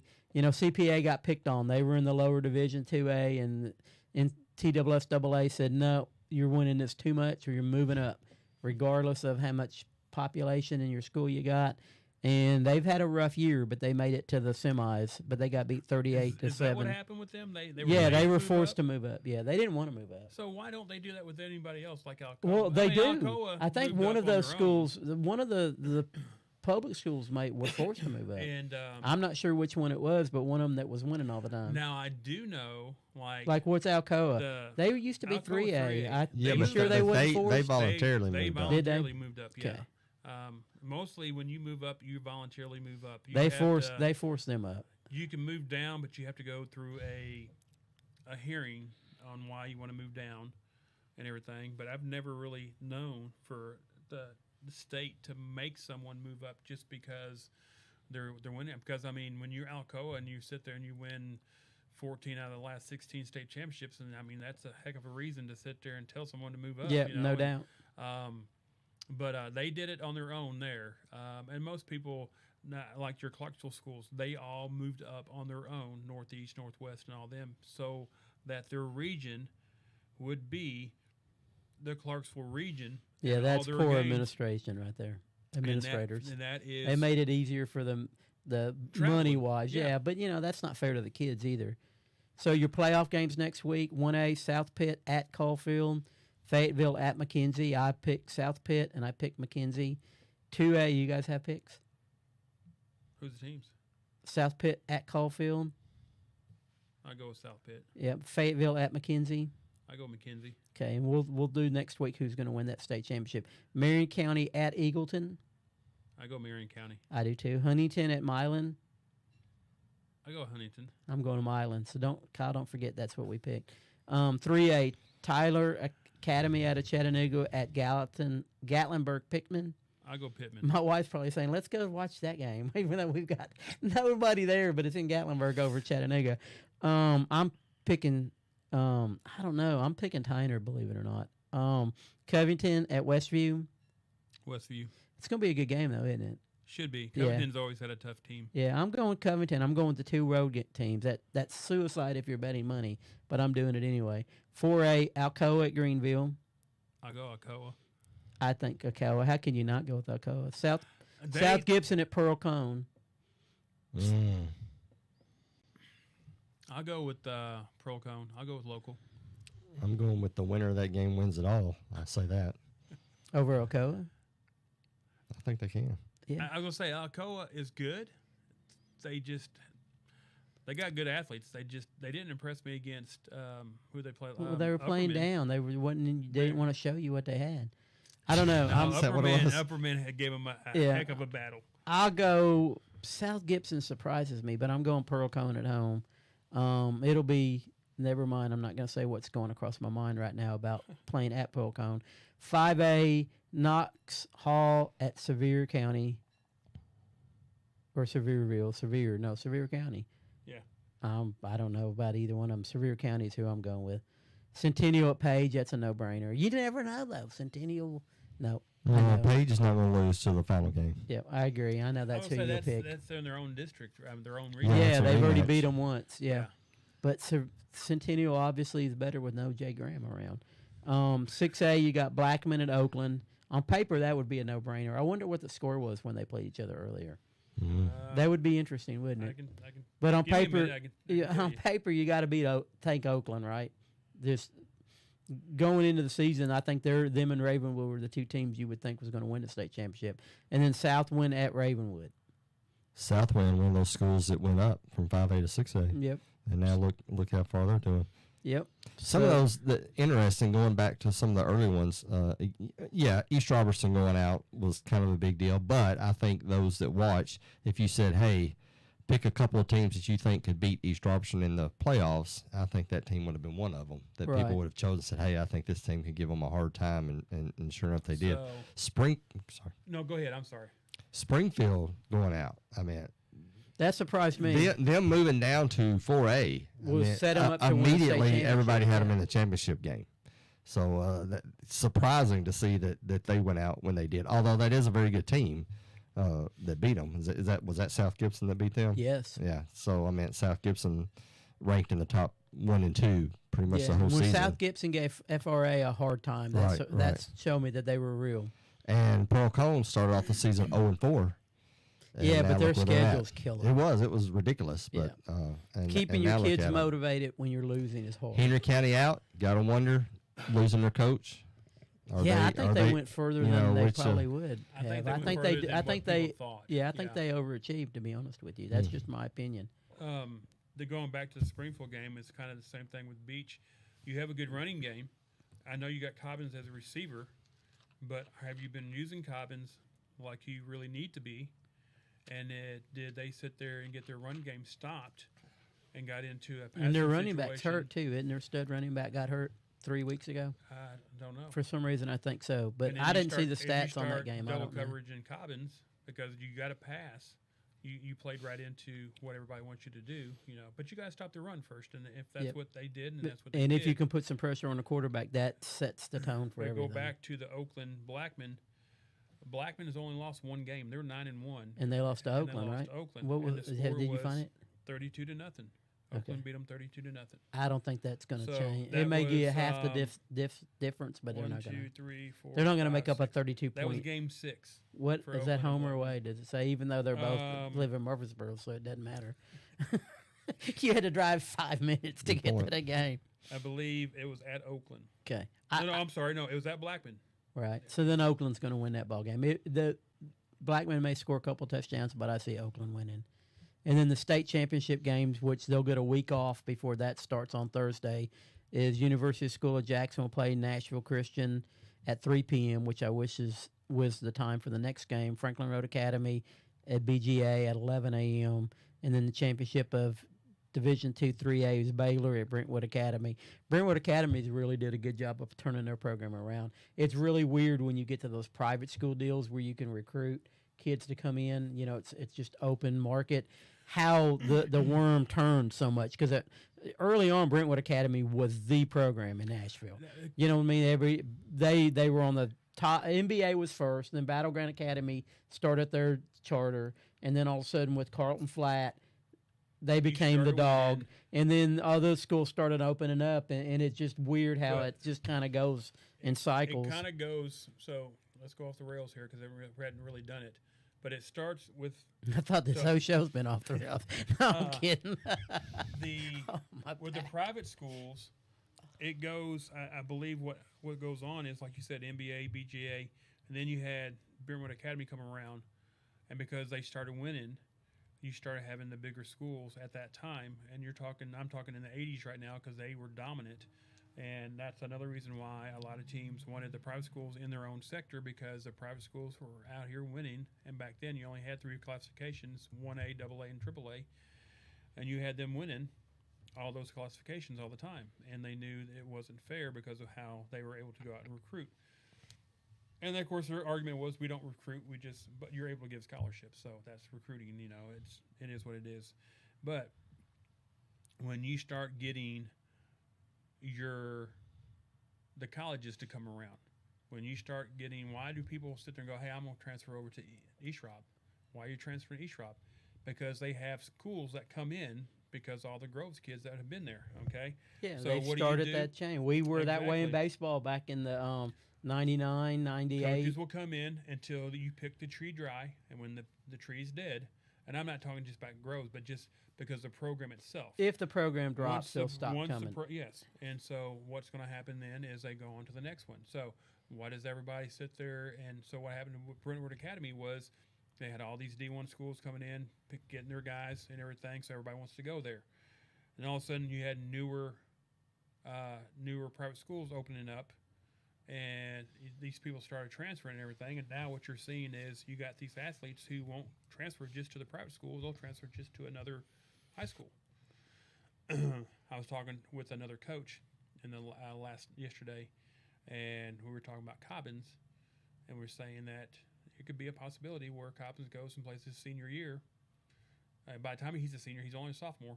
He can see him as a senior playing somewhere else other than Springfield, just because even though he's gotten offers from all the D1 schools, he's now looking for a championship. If he doesn't feel by the time he's a junior or senior and doesn't have that championship, does he move? And because all you got to do is show address change. Yeah, and have I don't family. think he'll move. He won't move next year for sure because Woodson's back, and I think him and Woodson is going to have a show every game they play next year. But we'll see. But that's just something that's part of the system now. That's like the NIL. With It is what it college. is, It is what it and is, you know? that's why a lot of people can get mad at me, and I don't care if they're mad at me because if they're mad at me, they probably were before we started. But it's the same thing as kids. When you got a kid growing up and they're a really good athlete, and they're in a county that's open, they look at the programs. Why wouldn't you? if you were zoned, and see, we're zoned for Whole County, right? Before you hit high school, you can pick your school. And if you think about it, and I know there's some people like Curtis, he just sent me this, and I'm going to say it in a minute. But Curtis is Portland through and through, and I love that. And I'm Portland through and through too. But if you've got a kid, your kid always comes first. It is. If you've had a kid, you know what I'm talking about. And so if you've got a kid that's a fantastic basketball player, and you live over there in Westmoreland that doesn't get anything. There's nobody ever get recruited. Even when they had good basketball programs over there, they didn't go anywhere. And you see that. You've been sitting there for 40, 50 years, and then you got a program here in Portland that you got a kid, one play pro basketball, Corey Brewer, and then the coaches with some experience. You see that. You want to move over to Portland. You want your kid to have an opportunity to get to the next level. Now, there are some people that feel like their kid could maybe make the whole program change in their community, so they stay with the kids around them, that kind of thing. But I don't fault anybody for any decision they make. If they want to go to a proven program, then who am I to chastise somebody for doing that? If you want to stay in your town, who am I to chastise you for doing that? It's just, that's the thing. Too many people have opinions about too much stuff going on. My son had an opportunity to go to Good Pasture or BGA on a scholarship. Good Pasture, the coach was leaving. They started going non-financial aid because we couldn't afford it. I'm telling you straight out. BGA gave him a full scholarship offer and MBA, but how am I going to get him down there every day? And we didn't want him to be in a boarding type environment staying with a friend. So we chose Portland, and I chose Portland because two reasons. One is the kids that he was playing with, I coached them since they were 6 years old. I knew we had a great program, and I knew Coach Barham wasn't going to mess it up, so to speak.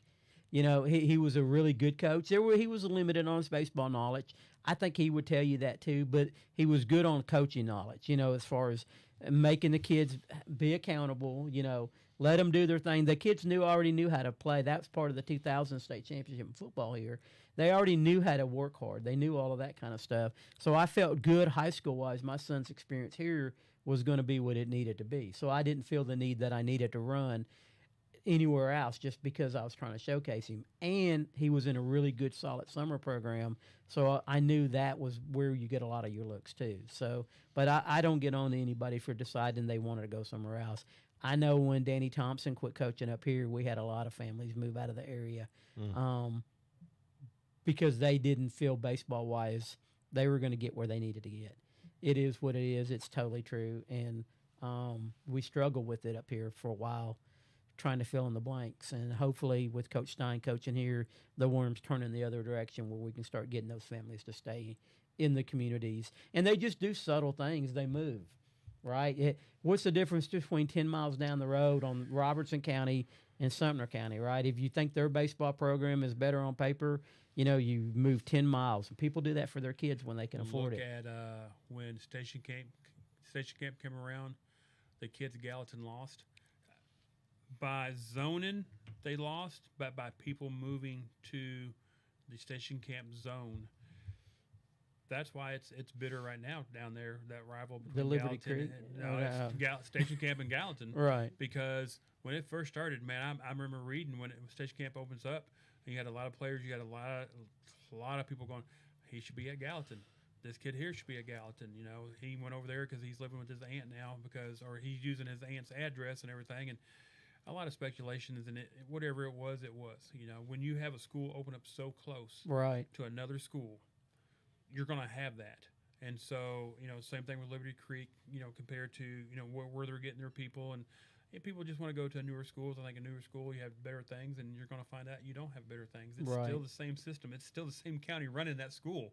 It might look pretty on the outside, but right. And some go for coaching. They think maybe the staff they put in place is a better staff than what they had at the certain area.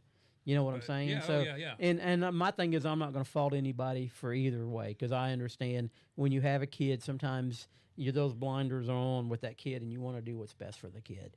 And sometimes you make mistakes and sometimes you don't make mistakes. But I'm not going to chastise anyway. And let's just so I don't forget, and I don't want to disrespect Curtis in any way because he does an unbelievable job at going to the games, reporting and everything. But PHS girls play today at 1 and 4, and the boys play at 2:30 and 5:30 at Gallatin. I knew they played at Gallatin. They just didn't have no. Thanks, they Curtis. didn't have the times. So I'm glad we got that. Y'all going? No. You got games you're I'm watching? sorry. Yeah, I've told you this before. Everybody, if listens to this show, Saturday in football season, man, college football is my baby. If college baseball is over everything, but college football, I absolutely love it. What time does Tennessee lose today? Tennessee's not losing today. We're going. Oh, Hey, my goodness. I noticed that you don't have orange on. You just They've got the late game. you bring right? orange on like just when they win. When they put like last week, you had orange going on when we played New Mexico State, but there's no orange on at all on a tough game. I'm just glad I don't have to listen to Rocky Top at the end of the program.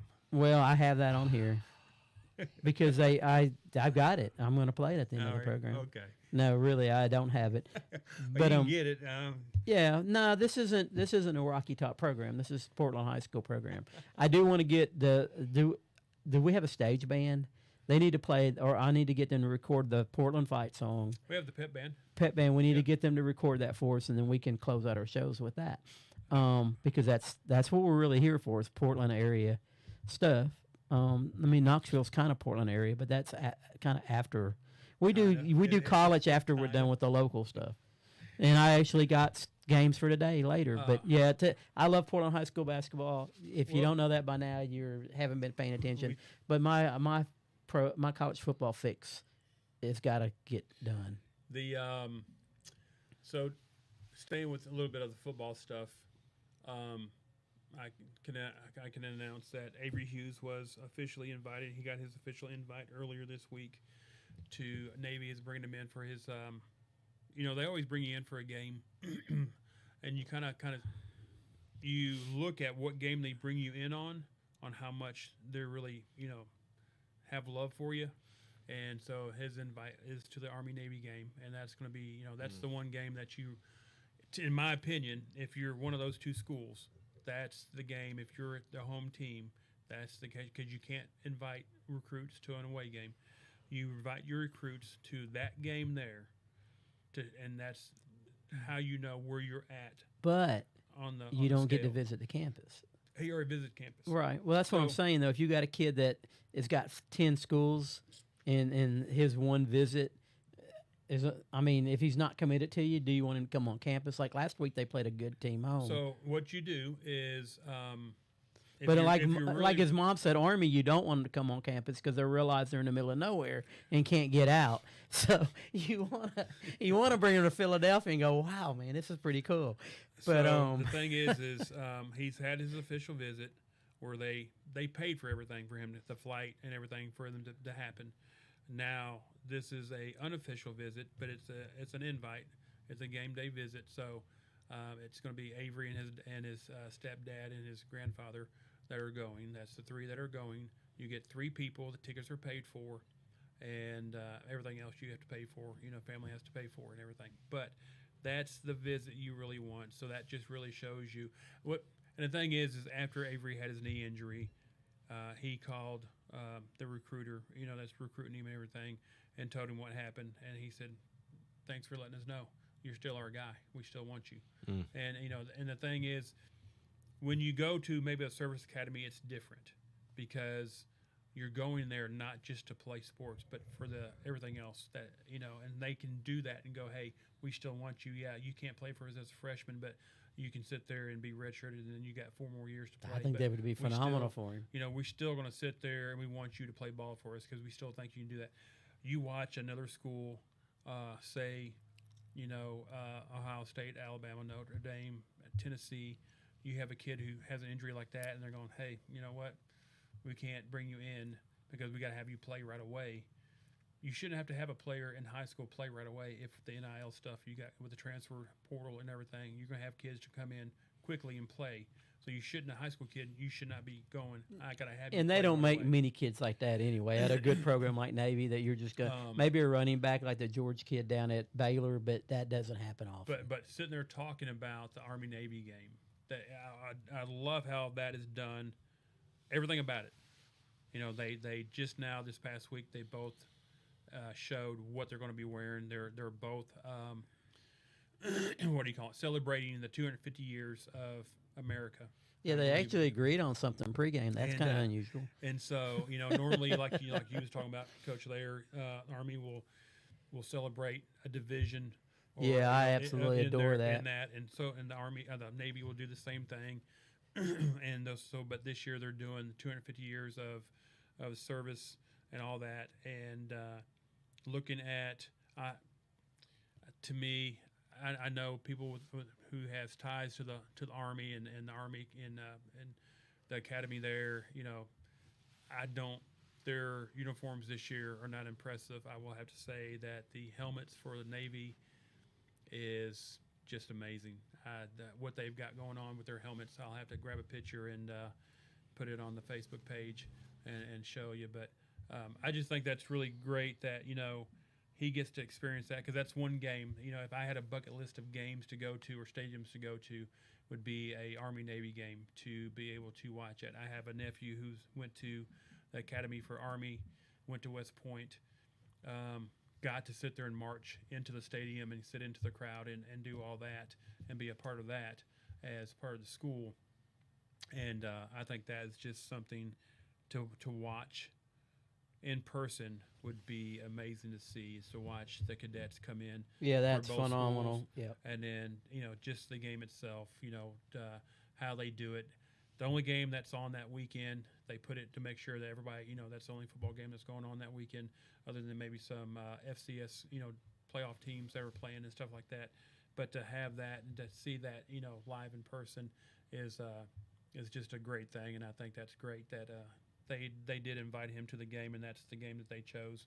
And it just wasn't just a game like that. I think the other game that you'll see that you'll have your big recruits coming in would be the Navy-Notre Dame game. Whenever Notre Dame has to play at Navy, and they play that at a neutral site also. But that's, you get to invite your recruits on that one there too. So Yeah, that's cool. So this year for Army, 250th anniversary. Last year, I have the hoodie, 101st Airborne, which is dear to me because my dad was in the 101st Airborne and he passed in Vietnam. Fighting for them. 2023, 3rd Infantry Division, 2022, 1st Armored Division, 2021, Special Forces Command, 2020, 25th Infantry. That was also the one that I've got a hoodie for, if you ever see my green hoodie. That was a division I was with. They were actually in Fort Lewis, Washington at one time, and then moved out to Hawaii. 2019, 1st Cavalry Division, 2018, 1st Infantry Division, the Big Red One, 2017, 10th Mountain Division. In 2016 is when they first started doing it, 82nd Airborne. So I think that's really cool. Every year, each group picks a division that they're honoring, and then they have as much themed as they possibly can with that division. And I think that is just one of the coolest things that I've ever seen in my life. Navy does the same thing. They'll pick, a certain division in the Navy area, and they'll tag it. But this year's uniform, Navy rocks. I'm a real big deal. I like letters, like my Portland Spikes and Florida State, the way the intertwined letters, and the Naval Academies. They've got Naval Academy something. The picture of that is, when I seen that T-shirt, I was mad that I ordered the other T-shirt, because I thought, my wife even said, just go buy that one too. I go, I don't need the 2 Navy shirts, all right? I'm going to wear my one when Avery signs, and whenever I see him, I'll flip it up and go, hey, look. But I don't need 2 of them. If I was going to buy 2, it'd be 2 Army shirts. But anyway, I think it's really cool. I love the way they do it. And that's, like I said, Avery, it was a great decision for him. The minute you told me the academies were looking at him, that it's absolutely fantastic. You're going to get one great education. There's no wait. He's got great character, so he's going to nail it there. He's not going to have any issues. The hard thing is when your character may be a little on the downside. It's good for you, too, because they'll shape your character. But you struggle a little bit because they're strict. But with Avery's attitude and character, he's not going to have any problems at all. And the good thing about it, not only are you going to get a great education, you're going to get looks. If he grows his body to become an NFL-type player, he's got the skill set now. But, he's got there's going to be numbers, weight-wise and his muscles. He's going to have the opportunity to do that. But when he's said and done, if he doesn't get drafted or get a chance to play NFL football, he's going to have a brotherhood and sisterhood that will be there the rest of his life. That there's no way you can measure that kind of stuff. There's absolutely no way. And so he's set forever. We should be proud community-wise of him. I mean, we're proud of all our athletes, right? But when we have one that kind of separates from the others, there's just no reason to shout him out. It's not, when you do that, you're not dumping on his teammates. You're just, when an individual does something good, if we have a president of the United States come out of Portland, we're going to honor him. You know, when Corey Brewer got drafted, we honored him. It's the same thing with Avery. Avery getting a major D1 scholarship is something really great for our community, and the whole community should be proud. Nobody should be jealous of it at all, and it's not saying anything negative about anybody else. We should just be in honor that we've had the opportunity to have a young man like that in this community, and I'm proud of him for sure. And I'm for Navy anytime they play anybody but University of Tennessee and the Army Academy. Period. Well, like, you know, you put on a good point right there. You're gonna, you know, be for the kid, you know, as they go forward and everything. I'm just glad he was open when I asked him almost a year ago, when I sat there and asked him if he's open to, you know, playing for an academy and everything. And that's when he said, yeah, he's good with that. So I sent his tape off and everything, and that's where a lot of kids are not ready to play for an academy. You know, they don't want that commitment that you have to give to go to an academy, and, you know, past football, that commitment that you have to give for that and everything. And, you know, and that's where a lot of kids have to start understanding if they don't have that, what they think is a big time offer. You know, we actually have several kids that's going to go and play next year at the next level. Emiliano went to Maryville. Going to Maryville. AB's got an offer. Just got another offer. He's at 3 or 4 now. It's Rose Holman and everything. You know, they gave him an offer right there. And so, again, everybody goes, well, Rose Holman can't give scholarships. No, but they can give you aid. They give you grants. Yeah, Man, you're going and you don't have to pay for nothing. That's the thing. It doesn't matter. And if even it's if you got to official, pay for a something scholarship, and they give you get to books go and stuff, you're still playing. You get to go and better yourself as a person. Yes. And get that education. And that's what I try to preach to the kids is it's the education that you're going for, because the sport's going to beat you up and tear you down. And when it's done with you, it's done with you. And you can't play that sport again. But guess what? The education is going to stay with you. And the education is what's going to sit there and allow you to pay your mortgage, allow you to sit there and raise a family, and allow you to sit there and take them out to eat and take them to vacations and doing this and that and everything. And that's what you've got to look for. And then when you play in this, it's not them 4 years that you're going to play ball is great because you get to go ahead and play ball. Sooner or later, that is going to be done. And you have to sit there and tell yourself, you have to be ready for when that is going to be done. You have to prepare yourself for that. And I've seen a lot of kids sit there and go, I'm done, and kind of go into I ain't going to say depression is what everybody thinks depression is, but you get into a depressed state because you don't have it's dramatic. I mean, it knocks you in the face big time. It's just like senior day in high school when you don't have any offers, when it is totally over. The kids that get to go to the next level, senior day doesn't affect them as much because they know they're going to play somewhere else, hopefully. Yep. All because you signed don't mean you're playing. But in their mind, they are, because why would you sign if you didn't think you were going to have a chance to play? But when it hits you when you're done at college, it's, you walk around in a daze like, what do I have to do? You don't have any more regimen. You know, you don't have to wake up at 6 in the morning. You don't have to do this. Yeah. You know, even on your breaks, you know, like my son, he would come home from college during break, and he would hit every day. He would, you know, sleep in late. My son loves to sleep in. But he'd get up and he'd go out no matter what, do his work, you know, do his strength and conditioning and that kind of stuff. And then when you're done, that pattern is totally good. The one thing I do have a problem with is student athletes go to college and they don't get a degree. That was my rule with my son, is you're absolutely going to get a degree. I don't care what it's in, because I know my nephew, he's a great guy. He works fire department in Clarksville, but he went to college for 4 years, 3 different schools, playing baseball, but never got a degree. And the bad thing about it is if he'd have got his degree, even if it would have been in basket weaving, it would have helped him get promoted in the fire department to be an officer in the fire department and get more pay. But because he didn't do that, that kind of limited him. So when you go to college, make sure you find something you want to do and do it. For sure. The bad thing is, like, some people, like my son wanted to go into computer science because that's kind of what I do. He didn't know what he wanted to do. He played sports all his life, and worked at Opryland and cleaned floors with Craig Valentine on the weekends from time to time.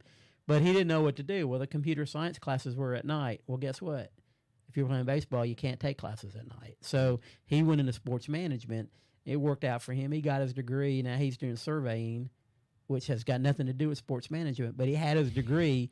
So that got him to his job, right? They've seen that. And then he took his degree and turned it into, he went online classes at University of Wyoming. He's actually graduated from there, too, as a surveying. So, you know, all those credits that he got that were good, he could transfer and get some online stuff. So he's got dual degrees. So just go to school and pass your classes and let that opportunity work out for you. I was gonna say that's Don't one of the fail hardest out. things to do is to an 18-year-old, 17, 18-year-old can't even decide what they want to eat or where they want to go to eat.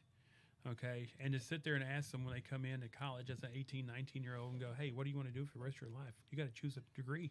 I think that's idiotic. I don't think you should have to really choose until after all your basics is done, and that usually takes 2 years. So start your junior year, kind of like the military academies. You can leave the military academy anytime you want until your junior year. And once you start on day one on your junior year, you have to commit. And once you commit, you're now stuck there. And you have to pick an MOS, what you want to get learned on. And they give you 2 years to start figuring out what everything is, too, though. You can leave. And I think that's kind of what colleges need to do, because it is tough for an 18, 19-year-old kid to go, I don't know what I want to do. I hadn't really thought about it. I'm just trying to be a kid and enjoy this and everything. And how do you know? I mean, like a lot of people do what their daddy does or their mama does and stuff, but that doesn't mean it actually suits you, right? You know, so you just never know, you know, what your personality is. That's why I've always thought, and we're going off the rails big time here, is like in health school, I think everybody should take building and trades, period. No matter if you want to or not. You should take 1 year of building things.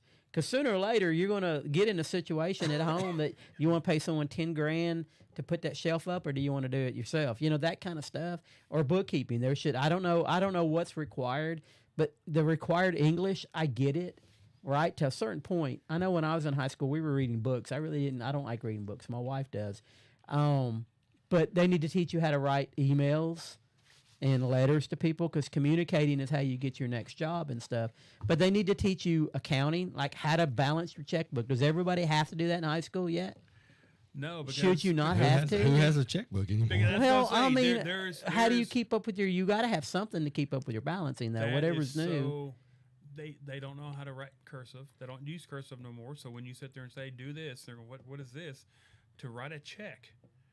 For some of these kids, and when I say kids, I'm talking mid-20s. Yeah. Okay, I'm talking somewhere between 20 and 30-year-olds, doesn't know how to write a check or how a check actually works. And that just blows my mind, because digital is great. This is great. We're doing digital right now. It is great. But, man, if something happens and it takes you back to where you have to actually write things out and do something like that because you don't have your system up, yeah, everybody should learn basic skills. Yeah. Whatever the basic skills are taught. Like I said, I had to read some Shakespeare book in high school. That really didn't do me any good at all for what I do now. But when one of my teachers said, you know what, we're not going to read the book first. We're going to work on writing resumes to employers. I was in 11th grade. That still has a profile. To make sure my language skills for writing are what they need to be. You know what I'm saying? They assumed it was, but none of our class was ready to write resumes to work. So she just said, put the books down and we're going to do this. And that had a lasting effect on me. And to this day it does, because you have to write emails every day at work. Well, everybody doesn't, but you know, I have to write emails constantly, and I'm not the greatest speller in the world. I don't always put things together right, but what she taught me in 11th grade helped me to this day, and I appreciate her doing that, which was out of character. She didn't have to do it, but she thought it was important. I put an analog clock in my kids' room, and that was fun to watch. No clue. Yeah, everybody's got the little digital stuff now, you know. Yeah. Good. I know how many steps I do every day now and everything. Well, some more than others. That kind of leads into the last thing I want to say before we get off here. I guess we ain't got no time limits anymore either, do we? Well, we do because I want to go home and eat breakfast and watch college football. Your team plays at 11. Yeah, The one that the one that you had given up on when I said they're going to beat Tennessee, and now last week I seen your OU hat on. That's pretty. I've worn it for 2 weeks straight now. So I told you their defense is phenomenal, man. And if you they're play okay. it, you got to play them like you played the Ravens when the Ravens are the top of their game. You know, you have to play a defense like that, a different offense. You don't be afraid of them, right? You can't shy away, but sometimes they bait you into stuff, some comfort zone that you think you're going to have with them, and you don't have. And we haven't even talked about that game, have we? The Tennessee game. And it's just a couple things. The Okay reason with we that. lost the ball game was one didn't is make plays. Didn't if you score think enough points. no, There you go. you think about It's it. simple stuff. At that time, we were like 11 for 14 or 13 passing. Okay, 11 for 13. We were passing the ball pretty much at will. Couldn't make third down. So then we threw a 50-50 ball in the end zone. Now, I'm not a mathematician without a calculator anymore, but 11 for 13 is what, 75%, somewhere around there. A little At bit that- over that, but at that you're okay. point, at that point, you're at 75% completion rate, right, against a team. You're going to throw a 50-50 ball. Why? Keep throwing the balls you've been completing the whole game. It made no sense, and it was early in the game when they had the gas going down. Then we tried a quarterback sneak on the 4th and 3. Man, the kid's a pretty decent guy, you know, but he's not a true runner. Yeah. And then against a defense, they had already stripped your quarter. They already crashed the end once and got a strip, fumble, recover, touchdown. Then we missed a 46-yard field goal. That kid can't kick under pressure. Let me just tell you. We beat Georgia, and he missed a field Which goal. game, how far back? Which game are you talking This about? is the Oklahoma Okay. game. Then we When throw was that? to no one near the end of the half. The kid just threw the ball up in the air. I understand sometimes when you're 3rd and 13, you throw an 80-yard pass, right, for quote field position swappage. But at that point, their throw should have never been there. Then they baited him to throw into a safety who wasn't even by. He was standing still. He never bit the left side. He was waiting for you to throw a ball to the right side to your best receiver for a touchdown. So he got a pick there. Then on 4th and 1, they threw to a tight end that hadn't played all game long, maybe 3 plays all season, hits him in the face mask. And then the OU, he's gonna have to catch it today, ain't he? field goal guy, he was a cocky guy, dude. He was. Hey, you can't, if you wear those shorts, you can be. You were, dude. I'm telling you, I'm not a You dirty know, player, you know. but I would have popped him one time. Have you been holding all this in for like 3 I weeks? have been because we didn't talk about it last week because I was on the road and I It's had my fault. echo back in my head, so I couldn't concentrate. Hey, But off the rails. Here's There was off train. the rails. Listen, he didn't blow the horn. We're gonna have to talk to him about blowing the horn for us. But anyway, just the OU kicker, he was the difference. You know, they played old-fashioned football. They had, and I told Coach Miguel, did I not, that morning, their defense is phenomenal. And we were going to lose because I thought we were going to play into that, and we did. Our coaches did an awful job of circumstantial football. And early in the game, when we had them on the ropes, we should have scored at least 14 more points early, which would have flipped the whole script. But instead, you know, we just made some bad decisions coaching-wise because they're the ones calling the plays that cost us some points that we really needed to get. Getting into that, there's been talk that Heupel maybe should give up his play calling duties and pay more attention to what's going on the field. Well, I disagree. You know what? When he took over the program, it was a dumpster fire. We were limited. He had 25% reduction in scholarships he walked into.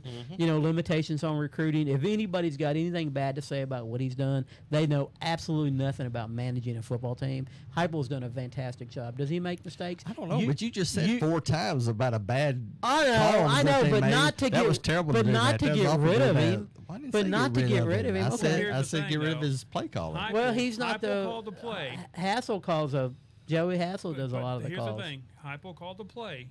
You've got 4 receivers. The quarterback has to decide He which can- quarterback. right. It's the quarterback's fault, not Heupel who threw the. He didn't throw the ball. Well, it's like the Alabama deal. Remember, I got this. We can't do video now because we're not here, but I've got the play. I'll show you when they Booger Yeah. at halftime was just roasting Heupel. And I got no problem with roasting somebody, but we got some people say he needs to go, and that part of the conversation is stupid because he doesn't That's need to where I go get at into the all. super fan talk. Yeah, You got that. I don't mind critiquing. Like arguing about a play call, I'm good with that. But don't want him to go anywhere. I love him. I think he's doing a great job. You know what I mean? So that's my point. I thought you were going to the point of cutting his neck off and throwing him to the roost. That's what I thought. No, just the game management issues that continue to occur. Yeah, Some are saying maybe he shouldn't. A lot of other coaches, Lane Kiffin, for example, once they gave up play calling, they were able to really manage the game much better. Kiffin makes some pretty stupid calls still to this day, and he's getting ready to make $90 million a year. You think he's going to make a stupid call here in about a week and a half? I think he'll probably go to LSU. The thing about it is, from what I heard today, it's a done deal. On paper, it makes sense. Contract and everything. But the thing about those LSU kids, and they got some great athletes in Louisiana, right? Absolutely phenomenal. And then they could jump into Texas because it's right there. But they're different kind of kids, right? You better have a little bit, and I don't want to get in trouble on the air here. But so I'm not going to say what I'm really feel, but they're different kids than he's used to dealing with. And if you can't, that's why I knew Brian Kelly was not going to succeed, is because there was no way he would understand the culture in Louisiana. Dude, it's a different country down there. So if you don't understand those kids, or you have a whole coaching staff that you better hire that understands that kind of kid down there, you're going to hit your head up against the wall a lot. They may be great athletes, but they might not always be the smartest great athletes. I'm a big one on the Lane train, but I'm not going to root for LSU. So. Well, I wouldn't root for it. I don't root for LSU if I was coaching them, okay? Wow. I would want my buyout and get out of there as quick as I possibly could. What's the over-under on the Oklahoma-Missouri game today, 20? Is it at Missouri or Oklahoma? Oklahoma. Well, they're going to win. Who's going to first team to score to 14 and win? I hate Missouri coach, just by the way. Tennessee Tech got a big game today. He's a whiny guy. That's a huge game. They're playing for OVC championship. Win that game, and they've got a guaranteed top 8 in the playoffs, so they'll have a home game. They're in anyway, from what I understand, even if they lose, but they'll have to travel if they lose. But going up against UT Martin for the Martin's lost one conference championship. Tech is undefeated in the conference. They one loss for the year was last week against Kentucky. And that's not a bad thing. I think that game would have been way closer against Kentucky if they'd have played in like week 2. Could have been. Or something. Yeah. But you know, it's a big game there. I would have loved to go up and watch it and everything, but you know, hopefully they can pull it off and win the OVC. And I'm really happy for Coach Wilder and what he's doing up there. It's really great. And you know, I got a thing the other day. They put the last piece of steel on the new it'd be the west side of the stadium there. That last piece of steel went in this past week, and so it was crazy watching the games last year and this year. You got nothing but rubble and everything, and then all of a sudden, you got a stadium sitting there, and for that to happen at that place, trust me, played there many years and wondered, when's this going to change. And when's it going to start taking effect? And I'm just glad that it's starting to take effect and people start to enjoy it. And that's an old stadium, let me tell you. It's an old stadium. And for it not to change for 30 years after I played, and it hadn't really changed that much before I played, it needed a renovation big time. So is that just an improvement only, or will it add to the capacity? It's going to add to capacity. And then everything will be on that side of the stadium until they can tear down the east side and build that up and everything. But it's it's in steps and stages and everything. But that's one big.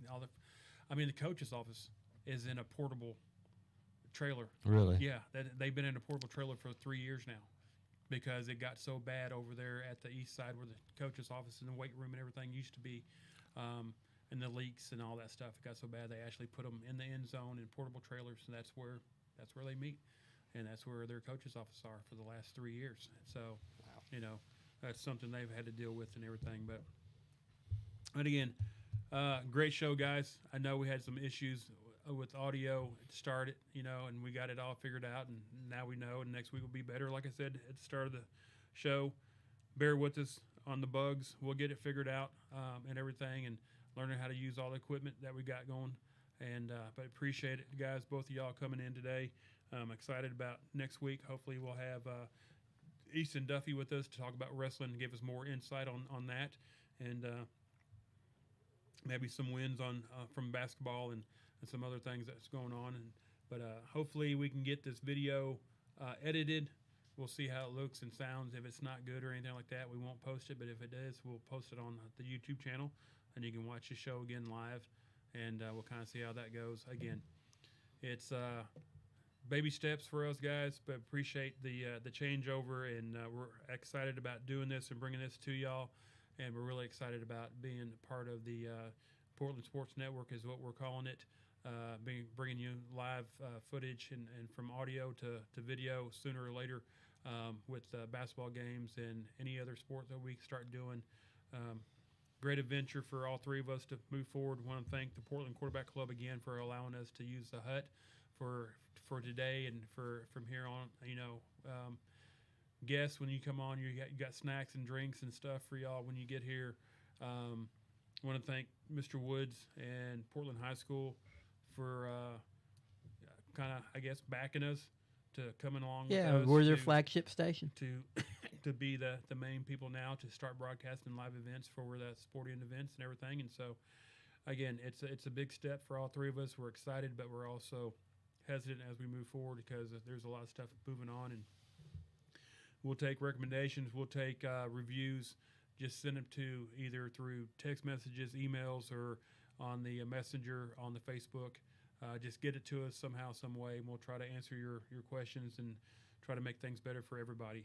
And other than that, guys, you got anything? Go Vols.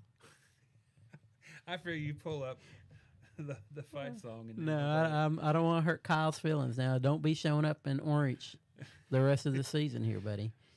We're going to beat Florida tonight. We're ready to go. And then we're gonna beat Little Brother next week. Knock their slight playoff hopes out of the equation. Okay. Panther fans, y'all have a great Saturday, and be safe going through your day and through the weekend. And we'll see you next week. For Kyle Eden, John Thayer, I'm Coach Almendares. This is Off the Rails, Portland Sports Saturday. God bless.